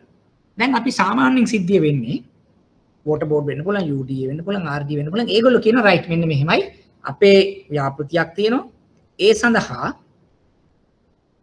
කොන්ත්‍රාත්කරුවන් අවශ්‍යයි. අපිට ලන්සු තියන්න. මොකද ඒ ලන්සු තිබ්බහම ඒ ලන්සු ඔක්කොගෙම අරගෙන බලලා රයිට් මේ බලලා ඔක්කොම වීල් එකක ටෙන්ඩර් බෝඩ් ඔක්කොම ගිහිල්ලා හැරෙම කළා රයිට් මෙන්න මෙයා තමයි අපේ කොන්ත්‍රාත්කරුවා කියලා තෝරගන්න අවස්ථාවක් එනවා. ඒකට කලින් තියෙන එක තමයි මේ කියන ලන්සු බැඳුම් කරන බිඩ් බොන්ඩ්ස් කියලා කියන්නේ. ගොඩක් වෙලාවට අපිට මුළු ප්‍රොජෙක්ට් එක මිලියන 100 නම් ලන්සු බැඳුම් කරව 1ක් 2ක් 3ක් ඒ වගේ ප්‍රමාණයක්. එතකොට මොකද කරන්නේ? එහෙම කරන්නට උනත් බොන්ඩ් එකක් අපි දෙනවා. ඒ කියන්නේ නැත්තම් මෙහෙම එකක් තියෙනවනේ දැන් මම හිතුවොත් මිලියන 100ක ප්‍රොජෙක්ට් එකක් කියලා අපේ කට්ටිය මොකද කරන්නේ? ඔක්කොම දාගෙන යයි බිඩ් බොන්ඩ්ස් ටික. සල්ලි කීයක්වත් තියන්න දුන්නේ නැත්තම්. එතකොට ලොකු ඇඩ්මිනිස්ට්‍රේටිව් හැසල් එකක් එනවනේ. දැන් මෙතනදී කරන්නේ 100ක් හරි 2ක් හරි 3ක් හරි කියලා හරි 3 මිලියන් බොන්ඩ් එකක් තියාගෙන 3 මිලියන් බොන්ඩ් එකක්. අරගෙන තමයි මං ගිහිල්ලා ලන්සු තියන්නේ. එතකොට දැන් නිකන් හදිස්සිය මට ඒක දැන් මේ ලූස් වුණොත් ඒ කියන්නේ මේක නැති වුණොත් ඇත්තට මට දැන් බොන්ඩ් එක හම්බෙන්නේ නැත්තම් මුදල් ටික තියෙනවා. නමුත් දැන් හිතන්නකෝ මේක මෙයා ත්‍රූ වුණොත් එතනින් එහාට යන්න පුළුවන් කෙනෙක් වෙන්නත් එපා මේක. එතකොට නිකන් හැම වෙලේම එහෙනම් 3 මිලියන් එක නිකන් තියලා ඉවරලා බොන්ඩ් එක ක්වොලිෆයි වෙච්ච ගමන් එතනින් එහාට සල්ලි නැත්තම් එයා බොරුවට බොන්ඩ් එක අරගෙන නිකන් ඉන්නෙත් නැහැ. ඒතර පොඩි නිකන් යම් ආකාරයක කමිට්මන්ට් එකක් ගන්න තමයි මේ විදිහට 100ක් හෝ 2ක් හෝ 3ක් හෝ ප්‍රමාණයක ඇපයක් අපි තියන්නේ. මේ ඇපේ තියන්න පුළුවන් දැන් කොන්ට්‍රැක්ටර්ට නම් කොන්ත්‍රාත්කරුවා එයා යනවා බැංකුවකට ගිහලා කියනවා මට UDA එකේ ප්‍රොජෙක්ට් එකක් තියෙනවා මට 100 මිලියන් එකකට බිඩ් කරන්න ඕනේ 2 මිලියන් බිඩ් බොන්ඩ් එකක් මට අවශ්‍යයි. ඒතර බැංකුව කියනවා රයිට් එහෙමනම් අපි ලේසිම දේ කෑෂ් තියන්න කෑෂ් බෑක් බොන්ඩ් එකක් අපි දෙනවා. මොකද ඒකට කෑෂ් වගේ යන්න හේතුව ඒක ඊටාම කෙටි කාලයක්. කියන්නේ සතියක දෙකක වැඩක් හින්දා ගොඩක් වෙලාවට අපි කෑෂ් බෑක් හැටියට ගියා නම් මොකද ඒකට ප්‍රොපර්ටි තිබ්බොත් එම අපේ බැංකු ගණන් ටෝටල් ලිමිට් එකේ ප්‍රොපර්ටි තියෙනවා නම් අපි ඒක පාවිච්චි කරලා දෙනවා ටෝටල් ලිමිට් එකේ. නැත්නම් ගොඩක් වෙලාවට කෑෂ් බෑක් ලිමිට් එකකින් ඒක දෙනවා ඉතා සුළු ප්‍රමාණයක් නිසා. එතකොට දැන් මෙතනදී ලන්සුව දිනා ගැනීමෙන් පස්සේ අත්හැර දැමීමක් වුණොත් එම ඔන්න රිස්ක් එකක් තියෙනවා. ඒකට තමයි මේ බිඩ් බොන්ඩ් එක ගන්න වෝටර් බෝඩ් එක හරි UDA එක. 100 මිලියන් කියන්නේ දැන් ඔන්න මම බිඩ් එකක් දෙනවා. අපි දු බොරුවට හරි අඩුවට හරි දුන්න ගමන් මට බිඩ් එක ආව ගමන් හැබැයි මං කිව්වොත් නෑ මට එතනින් එහාට බෑ කියලා අන්න ලෙඩයි. එතකොට මොකද කරන්නේ? අරගොල්ලෝ බිඩ් එක ක්ලේම් කරනවා. මිලියන 3ක් නැති වෙනවා. ඒකයි මේ ගන්න පොඩි කමිට්මන්ට් එකකට තමයි මේ බිඩ් බොන්ඩ් එක මෙයා ගන්න. නැත්තම් මොකද වෙන්නේ? ඔක්කොම තියලා ඉවරලා ඊට පස්සේ ඒගොල්ලෝ ෂෝට් ලිස්ට් කරාම රයිට් මෙයා හොඳයි කියලා ඊට පස්සේ කියනවා දැන් මට නිකන් කම්මැලි වගේ කරන්න බෑ කියලා. ඒක කරන්න බෑනේ එතකොට. පැහැදිලිද? ඒතර ඒ වගේ ඉතින් මේ පොඩි කමිට්මන්ට් එක ගන්න අපි දෙනවා බිඩ් බොන්ඩ් එකක් දෙනවා. මූලිකම මුළු මේ process එකේ පළවෙනි එක අපි කියවා බිඩ් එක. ඒ බිඩ් බොන්ඩ් එක ගන්න අපිට පුළුවන් එක්ක අපි ගා ප්‍රොපර්ටි බෑක් මොන හරි ලිමිට් එකක් තියෙනවා නම් ඒකෙන් දෙන්න පුළුවන්. එහෙම නැත්නම් කෑෂ් බෑක් මොන හරි ලිමිට් එකක් තියෙනවා නැත්නම් කෑෂ් බෑක් කරලා අපිට ඒක ලබා දෙන්නට පුළුවන්. ඒක තමයි මූලික වශයෙන්ම අපි සාමාන්‍යයෙන් ඔය ඕනම කන්ස්ට්‍රක්ෂන් එකකදී අපි දකින්නේ නැත්නම් අපිට හම්බෙන පළවෙනිම බොන්ඩ් එක එහෙම නැත්නම් බැඳුම් කර හැටියට අපි දකින්නේ. හරිද? ඒක මම හිතනවා පැහැදිලි ඇති කියලා. මොකුත් ඒකේ බිඩ් බොන්ඩ් එකේ මොන හරි ගැටලු තියෙනවද? රයිට්. ඊට පස්සේ මොකද වෙන්නේ කියන්නකෝ දැන් ඔන්න බිඩ් දැන් අපි 100 දෙනෙක් ඉන්නවා. දාලා අපි හිතමු ෂෝට් ලිස්ට් කරා එක්කෙනෙක්. ෆයින්. ඊටු 99 අයින් වුණා. 99 අයින් වුණා කියලා හානියක් නැහැ. බිඩ් බොන්ඩ් එක කැන්සල් වුණ ගමන් මට මුදල් ටික විතර තියෙනවා. ඒතර මම ගියා වෙන ප්‍රොජෙක්ට් එකකට මම කරනවා. දැන් බිඩ් එක දීපු එකනා ඉන්නවනේ. බිඩ් එක සිලෙක්ට් වුණා නම් ඒත් එයාගෙන් අරක ක්ලේම් කරන්නේ නැහැ. මොකද හේතුව එයා ඊළඟ දෙයට යනවා නම් බිඩ් එක ඉවර වුණා. ඊට පස්සේ ඊළඟ ස්ටේජ් එකට යනවා. එයා මේ වැඩේ නොකරනවා නම් තමයි බිඩ් එක ක්ලේම් වෙන්නේ. දැන් ක්ලේම් වෙන්නේ නැහැ. ඒතර මිලියන 3යි කතන්දරය ඉවරයි. දැන් දෙවෙනි ස්ටේජ් එකට යනවා. ඊට පස්සේ මොකද දෙවෙනි ස්ටේජ් එක? දෙවෙනි ස්ටේජ් එකේ වෙන්නේ දැන් ව්‍යාපෘතිය නැත්නම් මෙයාට කොන්ට්‍රැක්ට් එක අවෝඩ් කරනවා. දැන් කියනවා හරි. මිලියන 100ක මෙහෙම වෝටර් බෝඩ් එකේ මේ ප්‍රොජෙක්ට් එක වාට මම දෙනවා. එහෙම නැත්නම් මිලියන 500ක මිඩ් ලෙවල් හවුසින් හදාගන්න වැඩි වාට බාර දෙනවා. රයිට්. හරි. දැන් මොකද වෙන්නේ? ඊළඟට ඒක දුන්නා වගේම තමයි ඊළඟ ස්ටෙප් එක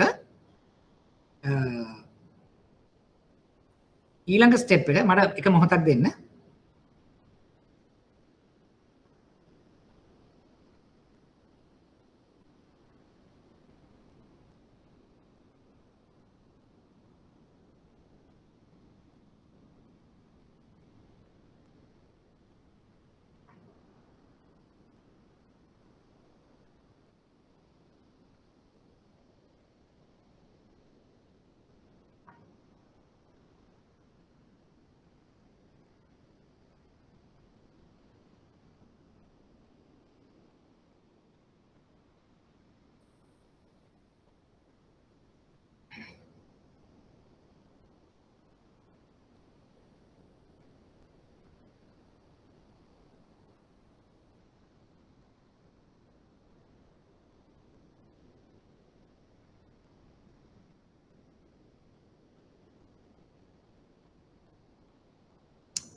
ඊළඟට අපිට වෙන්න පුළුවන් දෙයක් තමයි දැන් අපිට මිලියන 100ක ව්‍යාපෘතිය ඒ මිලියන 100 ව්‍යාපෘතිය දැන් අවෝඩ් වුණාට පස්සේ දැන් මොකද කරන්නේ? දැන් ඉන්න කොන්ට්‍රැක්ටර් වෝටර් බෝඩ් එක බැංකුව.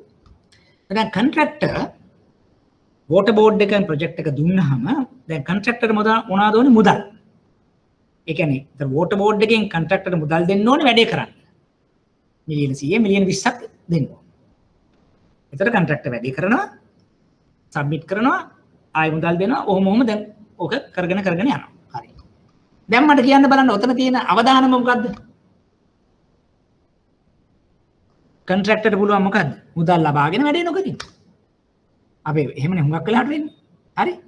මුදල් ලබා ගන්න එක භාගයට කරනවා. ඔගේ ප්‍රශ්න ගොඩක් නේ. භාගයට කරන එකට වෙන උත්තරයක් එනවා. එතකොට වෝටර් බෝඩ් එක කියනවා රයිට්. බිඩ් බොන්ඩ් වැඩේ හරි. ඔයා මට ඇඩ්වාන්ස් පේමන්ට් ගැරන්ටි එකක්. ඇඩ්වාන්ස් පේමන්ට් බොන්ඩ් එකක්. APG අරන් ඉන්න.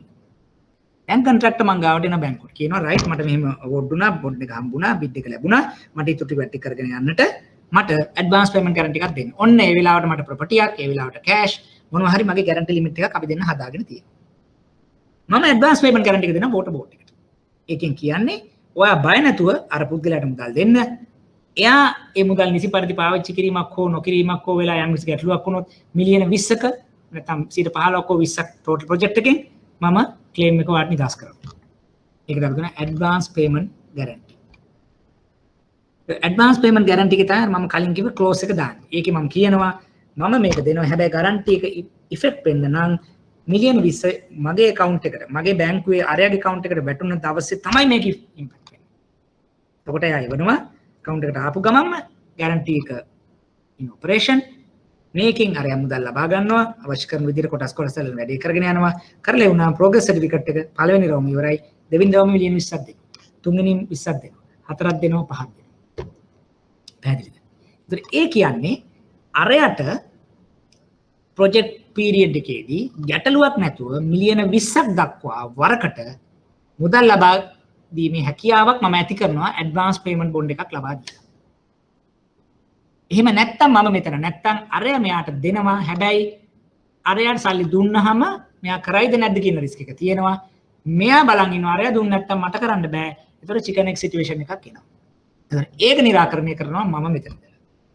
ඒකට කිව්වා ඇඩ්වාන්ස් පේමන්ට් ගැරන්ටීස් කියලා. තුන්වෙනි එක තමයි performance guarantee. දැන් බිඩ් එක හරි ඇඩ්වාන්ස් පේමන්ට් එක හරි දැන් මේ වැඩේ යනවා මෙහෙම කර යනවා. හැබැයි අපි හිතමුකෝ අවුරුදු 2යි ප්‍රොජෙක්ට් එක මුදලුත් දාලා කරලා ඉවරයි කියලා. ඔන්න දැන් මොකද වෙන්නේ? අවුරුදු 2යි මාසෙ යනකොට ඔන්න වතුර ලීක් මෙතන ටැප් වල තව කතන්දරයක් කම්ප්ලේන් දැන් ප්‍රොජෙක්ට් එක අවුලක්.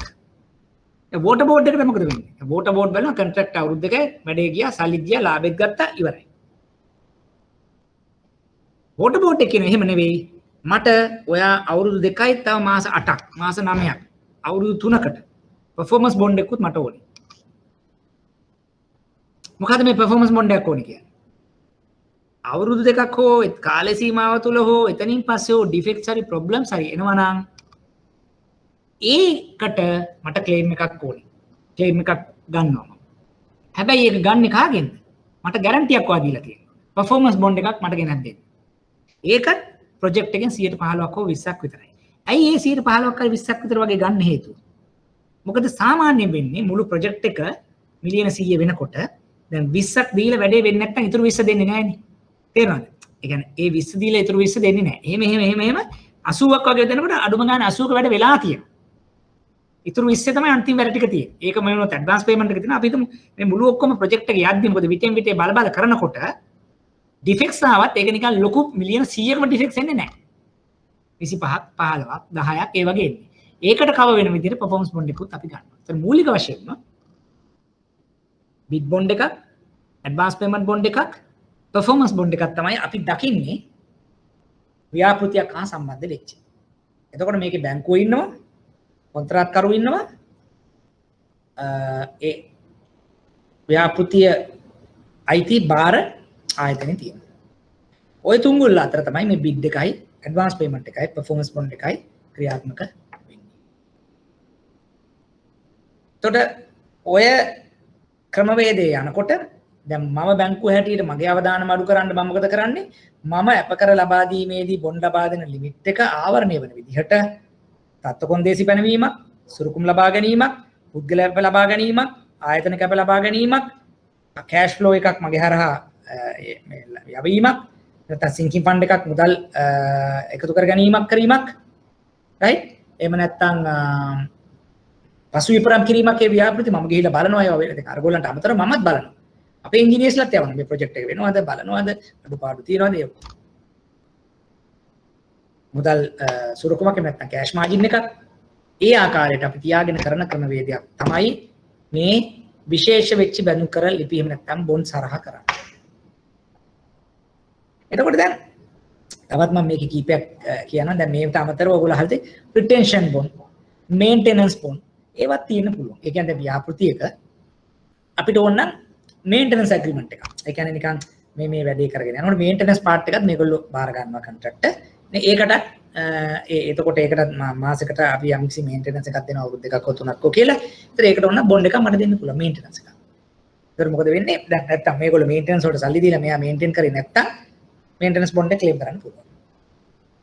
එහෙම නැත්නම් රිටෙන්ෂන් බොන්ඩ් කියලා જાතියක් තියෙනවා. සාමාන්‍යයෙන් වෙන්නේ ඕනෑම ව්‍යාපෘතියක. ව්‍යාපෘතිය ඉවර වෙලා අර performance period එකත් ඉවර වෙනකම් පොඩ්ඩක් තියාගන්න. ඒකට කියන රිටෙන්ෂන් මනි. සාමාන්‍ය 5%ක් 7ක් 8ක් වගේ. මිලියන 100කින් නෑ ඇත්තටම අරයාගේ ලාභය. දැන් මොකද වෙන්නේ? අර මනුස්සයා වැඩෙත් ඉවර කරා ඔක්කොම ඉවර කරා දැන් මිලියන 8 ගන්න අවුරුදු 2යි 3යි කාලක් යනකම් ඉවර වෙනවා. එයා කියනවා නෑ එහෙම නෙවෙයි රිටෙන්ෂන් ගැරන්ටි එකක් මට දෙන්න කියලා බැංකුව රිටෙන්ෂන් ගැරන්ටි එකක් දෙන ඒ සල්ලි ටික අරයට ඉමීඩියට්ලි රිලීස් කරනවා. මොකද ඉතින් රිස්ක් එකක් ඇත්තම නෑ කියන අදහසේ මොකද දැන් කාලයක් තිස්සේ කරනවනේ performance හොඳයි මම ගාව සුරුකුමුත් තියෙනවා. ඒකට එයාට ඒ මුදලත් අරගෙන ඊළඟ ව්‍යාපෘතියට යන්නට පුළුවන් නිසා. ඒ වගේ ඒ අපි කියන මේ ඉදිකිරීම් ශේෂ්ත්‍රයට විශේෂිත වෙච්චි බැඳුම් කර ලිපි නියම් කියන ආකාරයව අපිට එදිනදා හොයාගන්නට පුළුවන්. right. දැන් ප්‍රශ්න කිරීමේ කාල සීමාව. මොනවා හරි ගැටලු निराකරණය කර ගැනීම තියෙන පැහැදිලි තැන් තවදුරටත් මේව කරගන්න අවශ්‍ය නම් කතා කරන්න. තිලිනි අහනවා ප්‍රශ්නයක් කෑෂ්බැක් ගැරන්ටි එකක් දුන්නොත් කස්ටමර් ග්ලෝස්ලි. මෙහෙමයි තිලිනි. ඒක දෙකක්. ඇත්තටම අපිට දැන් කෑෂ්බැක් ගැරන්ටි එකක් දුන්නොත් ඇත්තටම අර කෑෂ්බැක් OD එකක් කෑෂ්බැක් ලෝන් එකක් වගේ තමයි. අපිට රිස්ක් එකක් නැහැ. මොකද ප්‍රොජෙක්ට් එක එයා කරත් නැතත් අපිට කිසි හානියක් නැහැ. අර පැත්තෙන් ක්ලේම් එක ගිහුවා මේ පැත්තෙන් කෑෂ් අරන් සෙටල් කරා. නමුත් අපි ගත්තොත් ප්‍රොජෙක්ට් ඔෆිසර් කෙනෙක් ක්‍රෙඩිට් ඔෆිසර් කෙනෙක් හැටියට අපි දකිනවා නම් කෑෂ්බැක් උනත් අපි බලනවා මෙයාගේ කොහොමද performance. මෙයා නිසි පරිදි මේවා කරනවද? කෑෂ් ෆ්ලෝ රූට් වෙනවද? මොකද දැන් මෙතනදී අපි බලන්නේ අර අපේ කෑෂ්බැක් එකට අමතරව ඒ අදාළ පාරිභෝගිකයා ඊළඟ ලෙවල් එකට අපි අරන් යන්න අපි මොනවද කරන්නේ? අන්න ඒ වගේ දෙයක් හින්දා අපි එහෙම අරතරම්ම ක්ලෝස් මොනිටරින් ඕනේ නැහැ. මේබි අපි අරව මාසෙන් මාසෙ අපි ඉල්ලනවා නම් ප්‍රෝග්‍රස් රිපෝට්ස් මාසෙන් මාසෙ අපි එන්ජිනියර් ගිහලා විසිට් කරනවා නම් මේවා ක්වාටර්ලි බයි ඇනුවලි බැලුවම ඇති. නැත්නම් කස්ටමර්ට අපි කියනවා ගෙනත් දෙන්න ඔයාගේ මේ ප්‍රොජෙක්ට් එකේ යන ප්‍රෝග්‍රස් දෙන්න අපිට ඒක ඇති අපි මාස 6කින් අපි ඉන්ඩිපෙන්ඩන්ට් වීව් එකක් විසිට් එකක් අපි දාන්නවා. මොකද රිස්ක් එකක් අඩුයි බැංකුවට එතනදී. right. කොහොමද අනිත් අයට තියෙන ගැටලු ප්‍රශ්න? අර ඉදිකිරීම් ක්ෂේත්‍රයේ මිලදී ගැනීම වලදී escrow arrangement එකක් කොහොමද කරගන්නේ ගැන පොඩ්ඩක් පැහැදිලි කරලා දෙන්න. ගොඩාක් හොඳ ප්‍රශ්නයක්. ඒක ඇත්තටම දැන් ඔය ප්‍රශ්නේ ඇත්තටම මේ ඔයාගේ නම මොකද්ද මේ? සම්පත්. සම්පත්. ගොඩාක් හොඳ ප්‍රශ්නයක්. ඔය ප්‍රශ්නේ ඇත්තටම සම්පත් එන්නේ විශේෂයෙන් දැන් අපි ඔය කියන වෝටර් බෝඩ් ඒ වගේ නිකන් ගොඩක් කන්ස්ට්‍රක්ෂන් සාමාන්‍යවට වඩා විශේෂයෙන් අපාර්ට්මන්ට්. හරි අපාර්ට්මන්ට් ප්‍රොජෙක්ට්ස් වලදී එහෙම ඔය ප්‍රශ්නේ ගොඩක් වෙලාවට අපිට එනවා. හේතුව දැන් අපි ඔක පැහැදිලි කරගත්තොත් කොහොමද බලන්න මෙන්න මෙහෙම දෙයක් වෙන්නේ.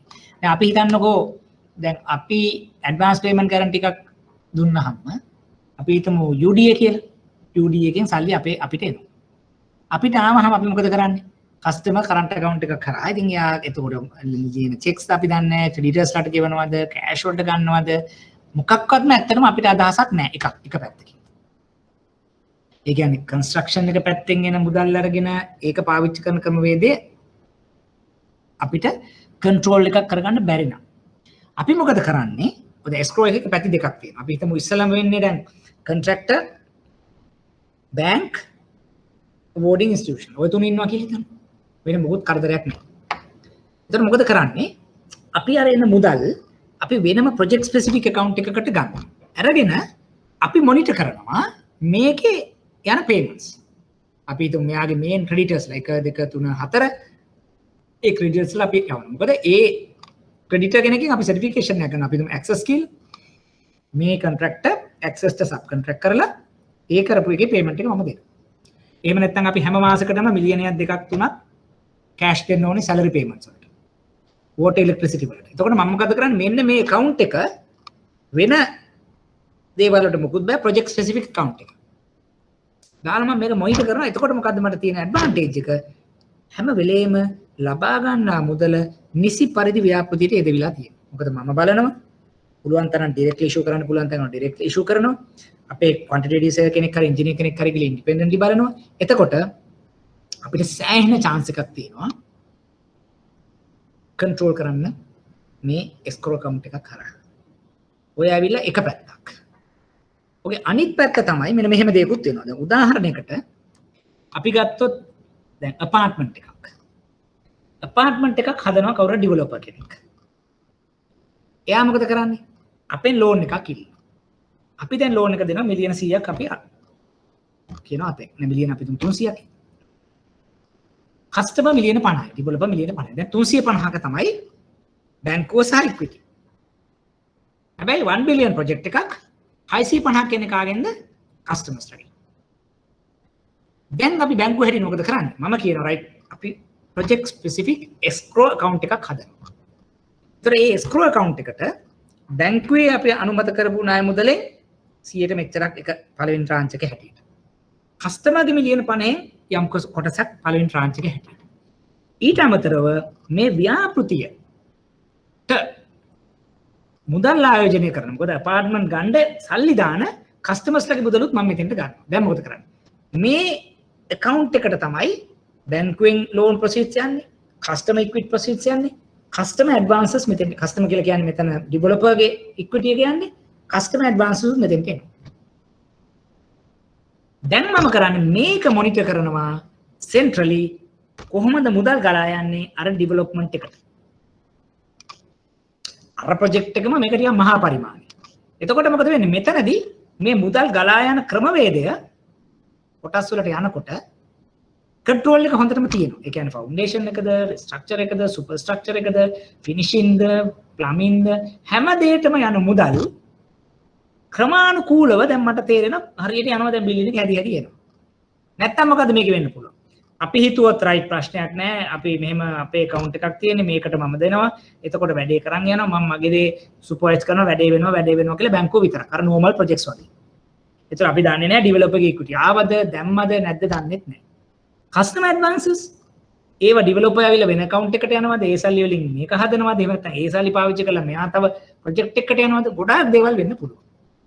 එතකොට අන්න ඒ විදිහට escrow account එකක් control account එකක් හදාගත්තාම ඒකේ අපි project එකේ end use එක ensure කරන එක තමයි මූලිකම දේ කරන්නට පුළුවන්. සාමාන්‍ය project එකක අපිට ඕක දකින්නට හම්බුනේ නැතත් විශේෂයෙන්ම මම දැන් අන්තිමට කිව්ව apartment වගේ projects වලදී ඕක අපි දකින්නට ලැබෙන එහෙම නැත්නම් ගොඩාක් දැන් issues වෙච්ච area එකක් තමයි ඔය apartments වල ඔය කියන දේ end use එක හොයාගන්න බැරුව project එක control complete නොවි customers සල්ලි වෙන වෙන තැන් වලට ගිහිල්ලා අන්තිමට customers ලත් අමාරුවේ බැංකුවත් අමාරුවේ developer කොහෙට හරි පැනලා ගිහිල්ලා දැන් legal action මට්ටමට ගිහිල්ලා තියෙන අවස්ථා තියෙනවා. සම්පත් පැහැදිලිද? ඔව් සර්. right චාමිකා ප්‍රශ්නයක් අහනවා අපි ඒක ඊළඟ එකේදී ගමු BGN LC දැන් bank guarantee එක මම explain කරපු නිසා ඊළඟට මම කතා කරන්න යන්නේ letter of credit එක ඊළඟ item එක හැටියට ඒ ඇරෙන්නට වෙන මොනවා හරි ප්‍රශ්න ටිකක් තියෙනවා.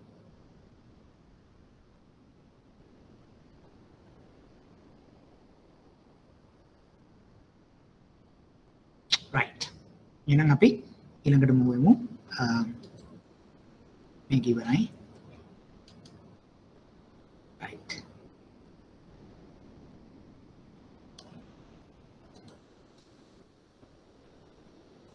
right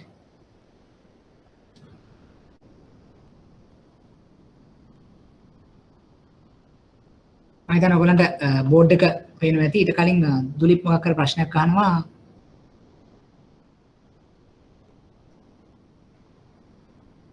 yes දුලිප් අහන්නේ හරි performance bond එකයි retention bond එකයි කියලා කියන්නේ වර්ග දෙකක්.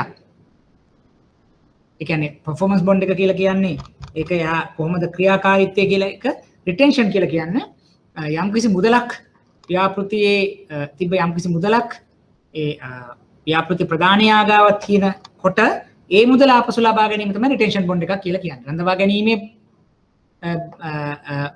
බැඳුම් කරේ තමයි retention කියලා කියන්නේ. අරක ක්‍රියාකාරී බැඳුම් කර. කියන්නේ මම කොච්චර හොඳට කරනවද නැද්ද ඒකේ අඩුපාඩු හින්දා ඒක ක්ලේම් කරන එක ඇවිල්ලා performance bond එකක්. අර ව්‍යාපෘති ඉවර වෙලා යම් කිසි මුදලක් තියාගත්තාම යන්න ඒක ආපසු ගැනීම තමයි retention bond එකක් කියලා කියන්නේ. දුලිප් හරිද ඒක? ඔව් සර්. එතකොට සර් ඔය performance bond එකයි retention bond එකයි දැන් ප්‍රොජෙක්ට් එක කරන් යද්දි නෙවෙයිද performance bond එක ගන්නෙ? දැන් සර් කිව්වේ ඔව් ඒ කියන්නේ මුලින්ම bid එක ගන්නවා. bid එක ගන්නවත් එක්කම අපි දෙනවා advance payment එක. advance payment එක දීලා හැබැයි advance payment එකේ වැඩ පටන් ගන්නවත් එක්කම performance bond එක දෙන්න ඕනේ. මොකද නැත්තම් වෙන්නේ අපි දැන් කියන්නේ දැන් advance payment එක පටන් ගත්ත දවසින් නම් එයා performance පටන් ගන්නවානේ. ඒතර මේ දෙක එකටම යනවා. ගොඩක් වෙලාවට අපි හුඟක් වෙලාවට අපි කියන්නේ ඒ දෙකම එකම බැංකුවකින් ගන්නත් ඕනේ. මොකද හිතන්නකෝ නැත්තම් advance payment එක මගෙන් අරගෙන performance bond එක වෙද්දන්කට කියොත් මොකද වෙන්නේ? advance payment එක තියෙන බැංකුවට විතරයි මුදල් එන්නේ. හරි එතකොට performance bond එක තියෙන කෙනා මොකුත් නැතුව බලන් ඉන්නවා. එයා දන්නේ නැහැ ව්‍යාපෘතිය මොකද්ද වෙන්නේ කියලා. ඒතර bid එක ඉවරුන ගමන් advance payment performance bond එක එක ළඟ යන දෙකක්. ඒ කියන්නේ ව්‍යාපෘතිය පටන් ගන්නවත් එක්කම ඒ day 1 එකේ ඉඳන් ව්‍යාපෘතිය ඉවර වෙලා තව මාස ගානකට ක්‍රියාත්මක කියන්නේ ක්‍රියාකාරී කල්බත් කියන්නේ bond එකක් හැටියට ඒක යනවා. මොකද අරක ඉවර වෙලා කරන්න බෑ. අරක ඉවර වෙනවා කියන්න බෑ. advance payment එකේදී සල්ලි දීපු ගමන් අර පටන් ගන්නවනේ වැඩි. පටන් ගන්නකොට performance එක එනවා. ඒ කියන්නේ සාමාන්‍යයෙන් වුණත් අපි හිතමුකෝ පටන් ගන්න තැනකදී මෙයා පළවෙනි මිලියන 20 අරගෙන මොනවා හරි අඩුපාඩුවක් කරොත් එමේ ව්‍යාපෘතිය අර ටක් ගාලා ප්‍රොජෙක්ට් එක කැන්සල් කරන්න පුළුවන්. මේ කියන විදිහට කරන්න ටක් ගාලා මේක නවත්තන්න performance bond එක ක්ලේම් කරනවා. ඒ කියන්නේ යම් ප්‍රමාණයක් ඉතුරු වුණොත්. ඒ කියන්නේ මේ දෙකටම benefit එක තියාගෙන leave එක තියාගෙන තමයි යා කරන්නේ. හැබැයි ඒකෙදී අර ඒක 15%කට 20කට ලිමිට් කරන්න හේතුව අදහසක් තියෙනවා මුළු ව්‍යාපෘතියම ඉවර වෙනකොට advance payment එක කොටස් වලට දෙන නිසා ඒකෙන් සෑහෙන ප්‍රමාණයක් කව වෙලා left over එක තමයි performance bond එකෙන් claim කරන්නේ කියන අදහස තමයි ඒක පොඩි amount එකකට යන්නේ. retention bond එක ගන්නේ ප්‍රොජෙක්ට් එක ඉවරනාට පස්සේ නැද්ද? ප්‍රොජෙක්ට් එක ඉවරනාට පස්සේ. මොකද ඒ කියන්නේ ප්‍රොජෙක්ට් එකත් ඉවර වෙලා ඇත්තටම යම්කිසි ප්‍රොජෙක්ට් එක මිලියන 100 නම් ඔක්කොම දීලා ඉවර වෙලා මිලියන 5ක් 6ක් විතර අරයා ගාව තියාගන්නවා. ඒ තමයි රිටේන් කරන amount එක. හැම බිල් එකෙම කොටසක් අයින් වෙලා අතට රිටෙන්ෂන් එකක් තියෙනවා. ඒක තව ටිකක් අර performance bond එකත් ඉවරුනාට පස්සේ යා දෙනවා.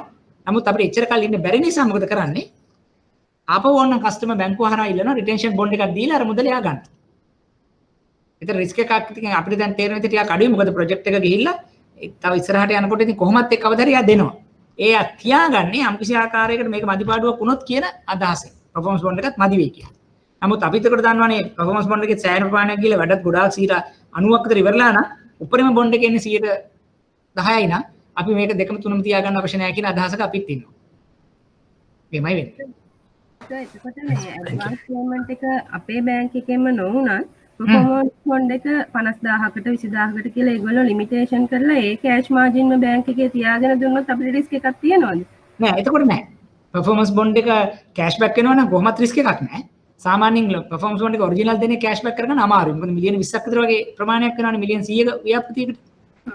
ඒ සමහර වලින් සර් ඉල්ලනවනේ performance bond එක 50000කට එහෙම කියලා. එන ඒ ප්‍රොජෙක්ට් එක පොඩි නන්නේ.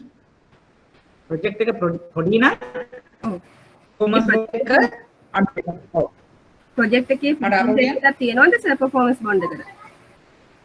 ප්‍රොජෙක්ට් එකේ ඒ ප්‍රොජෙක්ට් එක ලක්ෂ 3-4 නම් ඒකේ percentage එකක් තියෙනවද performance bond එකට?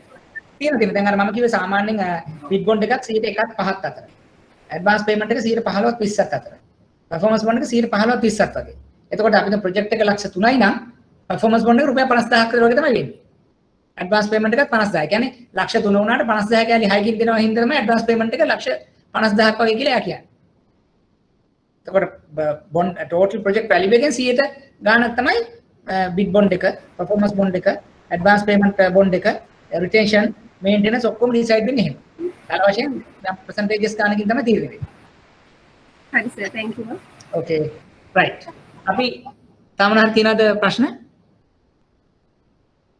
හරි එහෙනම් අපි චාමිකාගේ ප්‍රශ්නෙට යමු. Bank guarantee and LC. දැන් LC අපි කතා කරන්න කලින් මම චුට්ටක් පැහැදිලි කරන්න LC එකක් කොහොමද වෙන්නේ කියලා. දැන් මෙන්න මෙහෙම. ඒකේ ප්ලේයර්ස් කීප දෙනෙක් ඉන්නවා.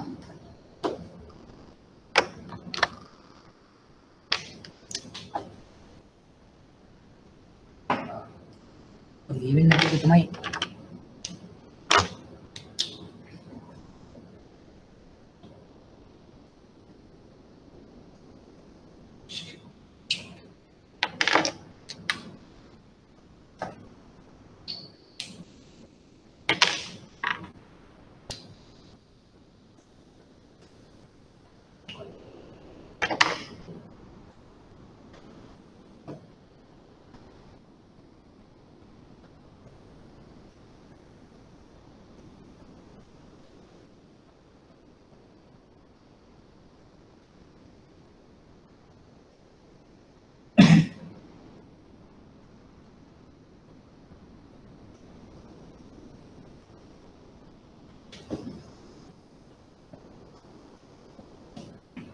අන්දන ඇත්තට ක්ලියර් නැත්නම් මම එක්ස්ප්ලেইন කරන්න. මේ ටයිම් එකක්වත් වැඩ කරන්නේ නැහැ. දැන් මෙතනදී ප්ලේයර්ස්ලා 4 දෙනෙක් ඉන්නවා. මෙයා තමයි ඉම්පෝර්ටර්. අපි හිතමුකෝ වාහනයක් ඉම්පෝර්ට් කරන්න ඕන පුද්ගලයා කියලා හිතන්නකෝ මෙතන. දැන් ඔයාට වාහනයක් ගෙන්න ගන්න ඕන. එක්ස්පෝර්ට් ඉන්නේ ජපානයේ සෙලර්. හරි. එතකොට ලංකාවේ බැංකුවක් තියෙනවා මේ ඉම්පෝර්ට් එකේ බැංක්. ජපානයේ බැංකුවක් තියෙනවා එක්ස්පෝර්ට් එකේ බැංක්. ඔය හතර තමයි මූලික වශයෙන්ම ඉන්නේ letter of credit එක ණය ලිපියක අපි හිතමුකෝ players ලා කියලා. දැන් මොකද මෙතන වෙන්නේ? මුලින්ම importer exporter එක්ක කතා කරගෙන අපි මොකක්ද කියන්නේ? invoice එකක්. agreement එකක්. මට මෙන්න මේ features තියෙන මේ වාහනයක් අවශ්‍යයි. මෙයා request එකක් දැම්මහම මෙයා දෙනවා invoice එකක්. නිකන් මෙහෙම. invoice එක. request invoice. කියනවා මට මෙන්න මේ terms තියෙන මෙන්න මේකත් අවශ්‍යයි. එතකොට මොකද කරන්නේ? මෙයා බැංකුවට ගිහලා කියනවා මට LC එකක් ඕපන් කරගන්න ඕනේ මෙන්න මේ invoice එකට. බැංකුව මොකද කරන්නේ? right බැලුවා terms ටික ඔක්කොම බලලා right LC එකක් ඕපන් කරනවා. කාටද ඕපන් කරන්නේ? මෙන්න මේ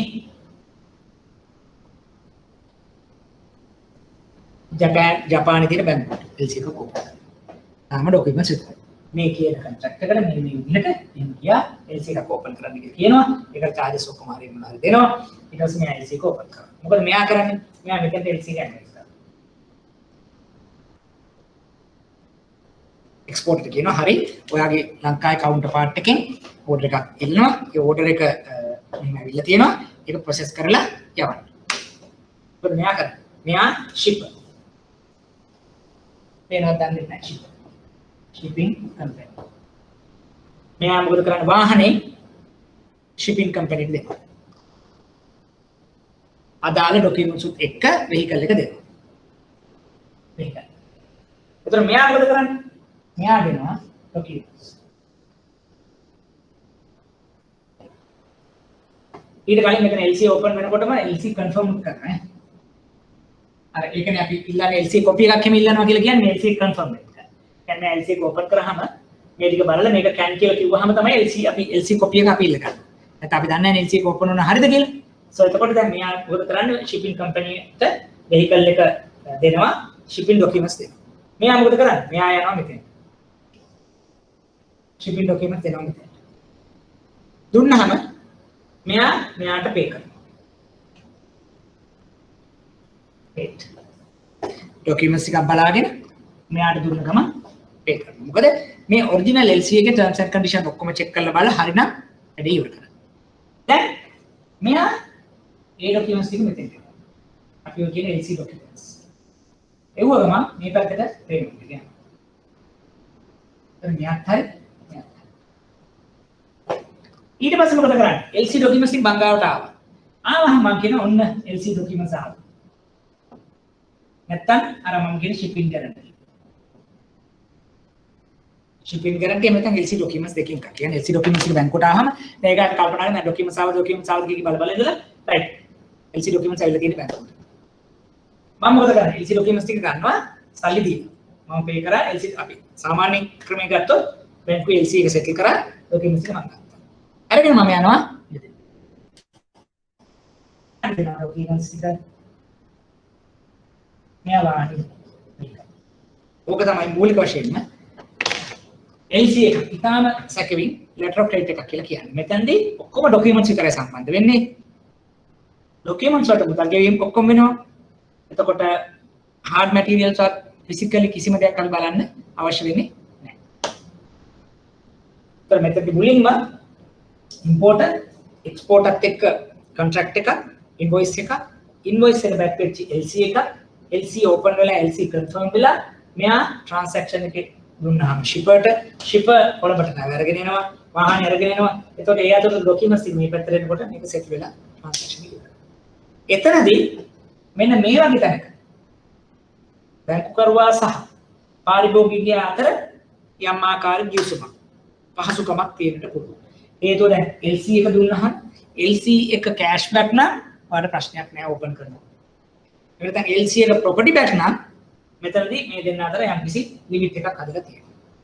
දැන් LC එක රිටයර් කරන්න යනකොට LC එකට අමතරව තව යම්කිසි මුදලක් ඩියුටි ගෙවන්න ඒ වගේ තව ටිකක් මුදලකුත් අවශ්‍යයි. ඒ මුදල මෙතනදී බැංකුව ලබා දෙනවා. ඒකට අපි කියනවා TR loan එකක්, import loan එකක් කියලා. ඒක මේ දෙන්න අතර තියෙන සම්බන්ධය අනුව ඒක ප්‍රොපර්ටි බෑක් හරි මොනවා හරි සුරුකමකට යටත් කරලා ලබා දෙන දෙයක් වෙන්නට පුළුවන්. එතකොට ඒක තමයි මූලික වශයෙන්ම මෙතනදී අපි දැන් LC IFL. ඒක තමයි අපි සාමාන්‍යයෙන් කතා කරන්නේ මොකද්ද LC එකත් එක්ක තියෙන ඊළඟ ණය එහෙම නැත්නම් අපි කියන ණය වර්ගය. TR loan එකක් කියන import loan එකක් කියලා කියනවා.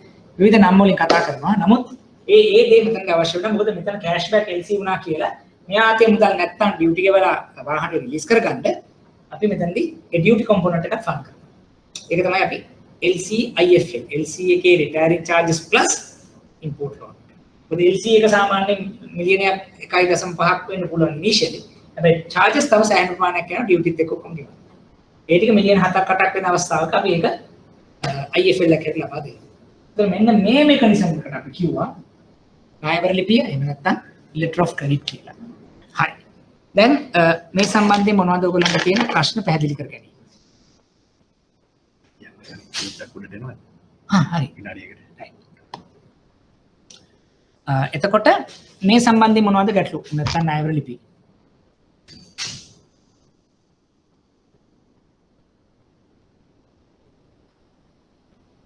කියනවාද ගැටලු පැහැදිලිද?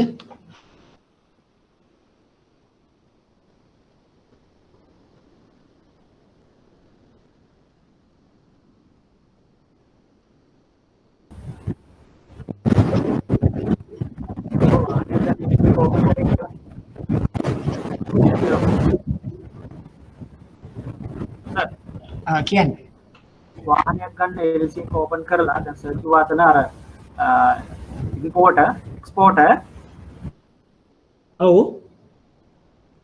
documents ටික දුන්නාට පස්සේ exporter ගේ බැංක් එක සල්ලි දෙනවා. ඔව් ડોකියුමන්ට්ස් ටික දැන් එක්ස්පෝර්ටර් ඒ කියන්නේ ජපානයේ ඉන්න සෙලර් ඒ ડોකියුමන්ට්ස් ටික කියන්නේ shipping company එකෙන් ගන්න ડોකියුමන්ට්ස් ටික shipperට වාහනේ නිසි පරිදි ලබා දුන්නා කියලා කිව්ව ගමන්ම ඒ ડોකියුමන්ට්ස් ටික ජපානයේ බැංකුවට අරන් ගිය ගමන්ම මුදල් ටික ලබා දෙනවා ඒ පැත්තට. importer cash දෙන්නේ අද ලංකාවේ බැංකුවට පස්සේ ලංකාවේකට ලබා දෙන පස්සේ.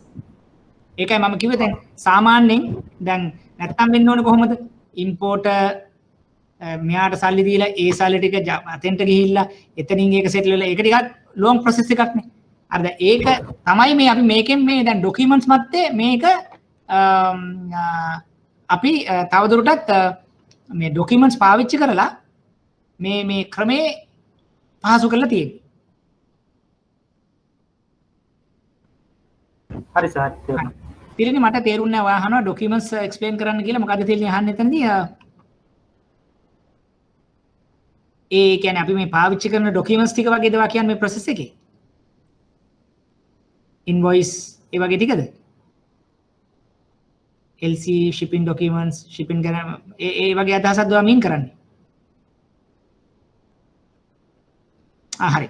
ඔව් මෙහෙම තියෙන්නේ. එතකොට දැන් අපි දැන් මෙතනදී සාකච්ඡා කරොත් දැන් මුලින්ම මෙතන ඉන්නවා ඒ import export දෙන්න අතර යම් ආකාරයකට ගිවිසුමක් තියෙනවා. ඒ කියන්නේ දැන් මෙන්න මේ වාහනේ මට මෙන්න මේ features තියෙන ටික මට ඕනේ. මම එතකොට auction එකකට ගිහිල්ලා හරි යාගේ website එකට ගිහිල්ලා අපි order කරනවා.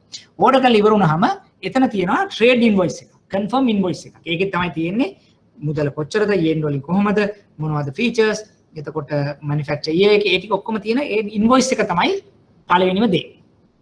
එතකොට දැන් ඒ invoice එකයි ඔයයි මමයි agree වුණාම දැන් ජපානයේ ඔයා මම මෙහෙනම් මම ඒ invoice එක base කරගෙන LC එකක් open කරන. LC application එකක් මම බාර දෙනවා බැංකුවට. මෙන්න මේ invoice එක මෙන්න මේ ටික මෙන්න මේ එතකොට transshipment තියනවාද එහෙම නැත්නම් මෙහෙමද partial shipment පුළුවන්ද ඔක්කොම දින application එකක් මම දෙනවා. ඒතර බැංකුව මොකද කරන්නේ? LC application එකයි invoice එකයි දෙක පාවිච්චි කරලා LC එකක් open කරනවා on behalf of me. ජපානයේ බැංකුවත් එක්ක. ඒතර ඒ LC එක open කරාම ඒගොල්ලෝ ඒක අර පැත්තේ එයාගේ එක්ස්පෝර්ට්ත් එක්ක කතා කරලා LC එක confirmation එකක් දෙනවා. This is confirmed LC. එතකොට දැන් මෙතනදී මට වාහනේ මොනම දෙයක් වුණත් LC එකේ ડોකියුමන්ට් එක පිළිවෙලට තියෙනවා නම් මම liable සල්ලි ගෙවන්න මගේ බැංකුවට, මගේ බැංකුව liable ජපානයේ බැංකුවට සල්ලි ගෙවන්න, ජපානයේ බැංකුව liable එක්ස්පෝර්ටර් සල්ලි ගෙවන්න. හැබැයි හැම දෙයක්ම LC එකේ තියෙන විදිහට නම් තියෙනවා. ඒතර ඒක දැන් මූලිකම දේ තමයි මම අරයත් එක්ක ගනුදෙනු කරනකොට මන්න මෙන්න මේ ෆීචර්ස් ඔක්කොම ඕනේ කියන්නේ හරියට කියලා තියෙනවා. ඒක තමයි LC application එකේ සහ LC එකේ තියෙන්නේ. එහෙම නොවුනොත් ඒක ඉතින් අපි දෙන්නගේ සෙමෙතන මට තියෙන disadvantage එක මොකද මම හරියට ඒක කියලා කරලා නැත්තම්. ඊට පස්සේ මොකද කරන්නේ? අර පැත්තෙන් ගියාම එයා වාහනේ complete කරලා shipper ට බාර දුන්නාම shipper දෙනවා shipping documents ටික. දැන් මේ මම බාරගත්තා. මෙන්න මේ ටික in order කියනවා. ඒ shipping documents එක මම අරගෙන ගියාම තමයි ජපානයේ බැංකුවෙන් මට ඒ අදාළ import exporter සල්ලි ගෙවලා shipping documents ටික, ඒ කියන්නේ වාහනේ documents ටික. දැන් මෙන්න මේ shipper කිව්වා මම මේ ටික අරගෙන යනවා කියලා. එතකොට ඒ documents ටික LC එක confirm කරලා මේ පැත්තට අපිට එවන්නේ right මේ ටික හම්බුණා, මෙන්න මේ ටික ship කරා, මම මෙයාට pay කරා. එතකොට ඒක අපිට ආවහම තමයි ඒ ડોකියුමන්ට්ස් ටික මම රිලීස් කරන්නේ මගේ මෙතන ඉන්න එක්ස්පෝර්ටර්ට සෝරි ඉම්පෝර්ටර්ට. ඔයා ඊළඟට ගිහිල්ලා වාහනේ අයිතිය නැත්නම් වාහනට ලබා ගැනීමක් සිදු කරනවා. එතකොට දැන් අපි එතනදී අර මූලිකම දේ තමයි වාහනේ ඔරිජිනල් ડોකියුමන්ට් සෙට් එක LC එකත් එක්ක අපි ගාවට එන්නේ අර කියන කුරිය එක හරහා. එතකොට ඒ ටික අවශ්‍යයි මෙයාට වාහනේ ගත්තට වැඩක් නැහැ. වාහනේ ගිහිල්ලා රෙජිස්ටර් කරගන්න, ඩියුටි ගෙවන්න, සියලු දේවල් කරන්න ડોකියුමන්ට් සෙට් එක අපිට අවශ්‍ය වෙනවා. ඒක තමයි මූලික වශයෙන්ම LC එකක ක්‍රියාත්මක වෙන විදිහ. චාමික පැහැදිලිද වාගේ ප්‍රශ්නේ? බැංක් ගැරන්ටි එකයි LC එක අතර වෙනස පැහැදිලිද? හරි සර්. රෙඩ් ක්ලෝස් LC එකක් මොකද්ද චාමික? රෙඩ් ක්ලෝස් LC එකක් කියන්නේ සර්? ඒක නම් මම එච්චරම මට එකපාර අදහසක් නැහැ. මම උත්සාහයක් ගන්නම් බලන්න සමාන මොකද LCs වල එක එක types තියෙනවා. මම දන්නේ නැහැ හරියට ඒතර red close කියලා කියන්නේ සමහර වෙලාවට අර amenable නැද්ද කියන්නේ change කරන්නත් බැරි මොකක් හරි close එකක් තියෙන එකක්ද මොකද ඒතර priority level එක වැඩිද කියන එක තමයි මට නිකන් වචනෙන් ඇහෙන්නේ. මම බලන්නම් ඒක හොයලා මොකද්ද හරියටම මේක red close කියලා කියන්නේ. මොකද සාමාන්‍යයෙන් අර LCs වල එක එක terms තියෙනවා. ඒකෙදි දැන් අපි normally ගත්තොත් export and import LC කියලා කොටස් දෙකකට කැඩුනාම ඒකේ එක එක terms අනුව ඒකේ තියෙන superiority එක එහෙම නැත්නම් ඒකේ තියෙන severity එක වෙනස් වෙනවා. දැන් සමහර ඒවා තියෙනවා කොටස් transshipment sorry partial shipment පුළුවන් LCs කියන්නේ කොටස් වලට පුළුවන්. තව transshipment ඒ කියන්නේ එක තැනකින් බාලා තව තැනකින් ගේන්න පුළුවන් ඒවා. ඒ වගේ එක එක clauses එහෙම නැත්නම් එක conditions allow කරන LCs තියෙනවා. right සමහර ඒවා තියෙනවා එහෙම නැහැ මෙන්න මේ වගේ කියලා කිව්වොත් ඒක ගොඩක් වෙලාවට ඒකෙන් අපි දැන් මොන හරි අපිට තියෙන අත්‍යවශ්‍යතාවය හෝ මොන හරි දෙයක් මත LC එකේ තියෙන terms වෙනස් කරන ක්‍රමවේදයක් වෙන්න කියලා මම හිතනවා. මම හරියටම හැබැයි ඒක අදහසක් නැහැ. මම බලලා පුළුවන් වුණොත් next week නැත්නම් ඊට පස්සේ මේ ආපහු චාමිකට ඒක එක්ස්පෙක්ට් කරන්න. අනිත් අයට කොහොමද වෙන මොනවද ගැටලු තියෙන්නේ?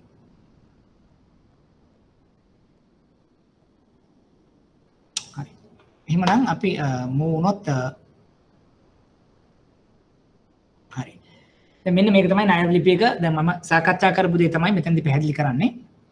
එතකොට මේ ඒ එක්ස්ප්ලেইন කරපු ටික මෙතනදී යෝජනා කරනවා. ණය ලිපියක් නිකුත් කරන්නේ මෙහෙම ආනයනයකරුගේ ඉල්ලීම් පරිදි. ඒ කියන්නේ අපනයනයකරු කියලා කියන්නේ ජපානයෙන්, ආනයනයකරු කියන්නේ මෙහි කියලා. එතකොට අපනයනයකරු හා ආනයන කියන්නේ ඉම්පෝර්ට් එක්ස්පෝර්ට් දෙන්නටම සිකියුරිටි එකක් එකේ හම්බ වෙනවා. එතකොට ගණදෙනුවට ආනයනයකරුගේ බැංකුව විසින් අපනයනයකරුට ගෙවෙන බැඳෙන අතර ඒ ගෙවන මුදල ගෙවීම කරන මුදල් ලේකේ කාලය මෙහිදී ආනයනයකරු වෙත. ඒ කියන්නේ එයාට අපි දන්නවා ඩොලර්ස් කොච්චරද, යෙන් කොච්චරද, කාලේ කොච්චරද, ඒ ඔක්කොම දේවල් අර ડોකියුමන්ට් එක හරහා යනවා.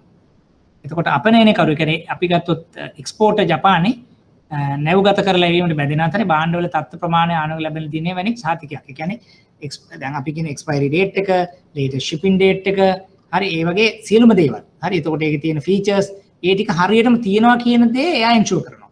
මොකද අපි ඇග්‍රී වෙනකොට අපි හිතමුකෝ 4 wheel එකක් කියලා එයාට ඒ 2 wheel දාලා එවන්න බෑ. එයා 2 wheel දාලා එවුවොත් අර ડોකියුමන්ට් එක කියන්නේ 2 wheel කියලා. එතකොට අපි කියවන්නේ නෑ පේමන්ට් එක.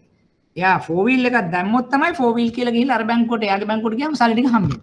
ඒ ටර්ම්ස් වෙනස් වෙනවා නම් ආයෙ මෙහෙට කතා කරලා වෙනස් වෙනවා. ඒක තමයි අපි LC amendment එහෙම කියලා කියන්නේ. සාමාන්‍යයෙන් අපි LC එකක් ඕපන් කරලා පස්සේ එක එක changes වෙනවා. දැන් එතකොට අර මම කිව්ව transshipment වෙන්න පුළුවන්, expiry date එකේ වෙනස් කිරීමක් වෙන්න පුළුවන්. හරි latest shipping date එක නැත්නම් ports වල changes ඒව වෙනස් වෙනවා නම් ඒකත් අපි ආයේ බැංකු දෙක හරහා ගිහිල්ලා agree වුණාම තමයි final document එකට තමයි අපි payment එක කරන්නේ. එහෙම නැත්නම් එතන discrepancy එකක් හැටියට කියනවා. එහෙමනම් ඒක තව ගැටලුවක් හැටියටත් අපි සාකච්ඡා කරමු. එහෙමනම් payment එක වෙන්නේ නැහැ, payment delay වෙනවා, ආයේ එකතු වෙනවා. දැන් discrepancies තිබ්බොත් සමහර වෙලාවට acceptable ද නැද්ද කියලා ආයෙත් අපිත් එක්ක අරගෙන තමයි අපි payment එක කරන්නේ. මොකද දැන් අපි ඒ පැත්තේ import export යම් ආකාරයකට වෙනසක් වෙනවා නම් එයා ඒ බැංකුවට කියනවා මෙන්න මේ changes වෙනවා. ඒකට මෙයාගේ consent එක තියෙනවා. එහෙම වුණොත් තමයි යාට ඒ payment එක යාට ගන්න හම්බෙන්නේ. එහෙම නැත්නම් ඒ payment එක වෙන්නේ නැහැ. ඊළඟට දැන් ඔය මම එතනින් එහාට කිව්වොත් දැන් අර මම කිව්වේ දැන් මේ දේව ඉම්පෝර්ට් එහෙම නැත්නම් ඉම්පෝර්ට් කරලා ඉවර වුණාම එයාට මුදල් ගෙවීම සඳහා යම් ප්‍රමාණයක් එවන මුදල් අවශ්‍යතාවයක් එයාට ඇති වුණොත් ඒකට අපි ලබා දෙනවා තවත් යම් ආකාරයක ණය මුදලක්. ඒක කෙටි කාලින චක්‍රීය ණයක් හැටියට දෙන්න පුළුවන්. ඒක අපි කිව්වා TR ලෝන් එකක් එහෙම නැත්නම් ඉම්පෝර්ට් ලෝන් එකක් හැටියට දෙනවා. හරි. එතනදී අර ඒකත් දෙනවා ප්ලෙජ් කතන්දරයක් තමයි. අර අපි එදා සාකච්ඡා කරා වගේ මේ තොගේ මූල්‍යකරණය කිරීම සඳහා තමයි මේක පාවිච්චි වෙන්නේ. නමුත් මෙතනදී ඒක ප්ලෙජ් එකක් හැටි. ඒ කියන්නේ දැන් වාහන ගත්තොත් අපි මොකද කරන්නේ? වාහනේ පොත් ටික අපි ගාව තියාගෙන වාහනවල අයිතිය කියන්නේ පොතේ තියෙන අයිතිය අපි ගාව තියාගෙන වාහන ටික එයාගේ යාඩ් එකේ තියෙනවා. හැබැයි වාහනේ විකුණනවා නම් අනිවාර්යෙන් අපි ගාව තියෙන පොත් ටික යාට අවශ්‍ය වෙනවා. ඒතර අපිට දැන් එයාට යම්කිසි වාහනේ රිලීස් කරලා යන්න ඩියුටි ටිකක් ගෙවන්න යම්කිසි මුදලක් ලබා දීමක් අපි කරනවා. හැබැයි ඒක සුරගම තියෙන්නේ වාහනේ ඩොකියුමන්ට්ස් ටික.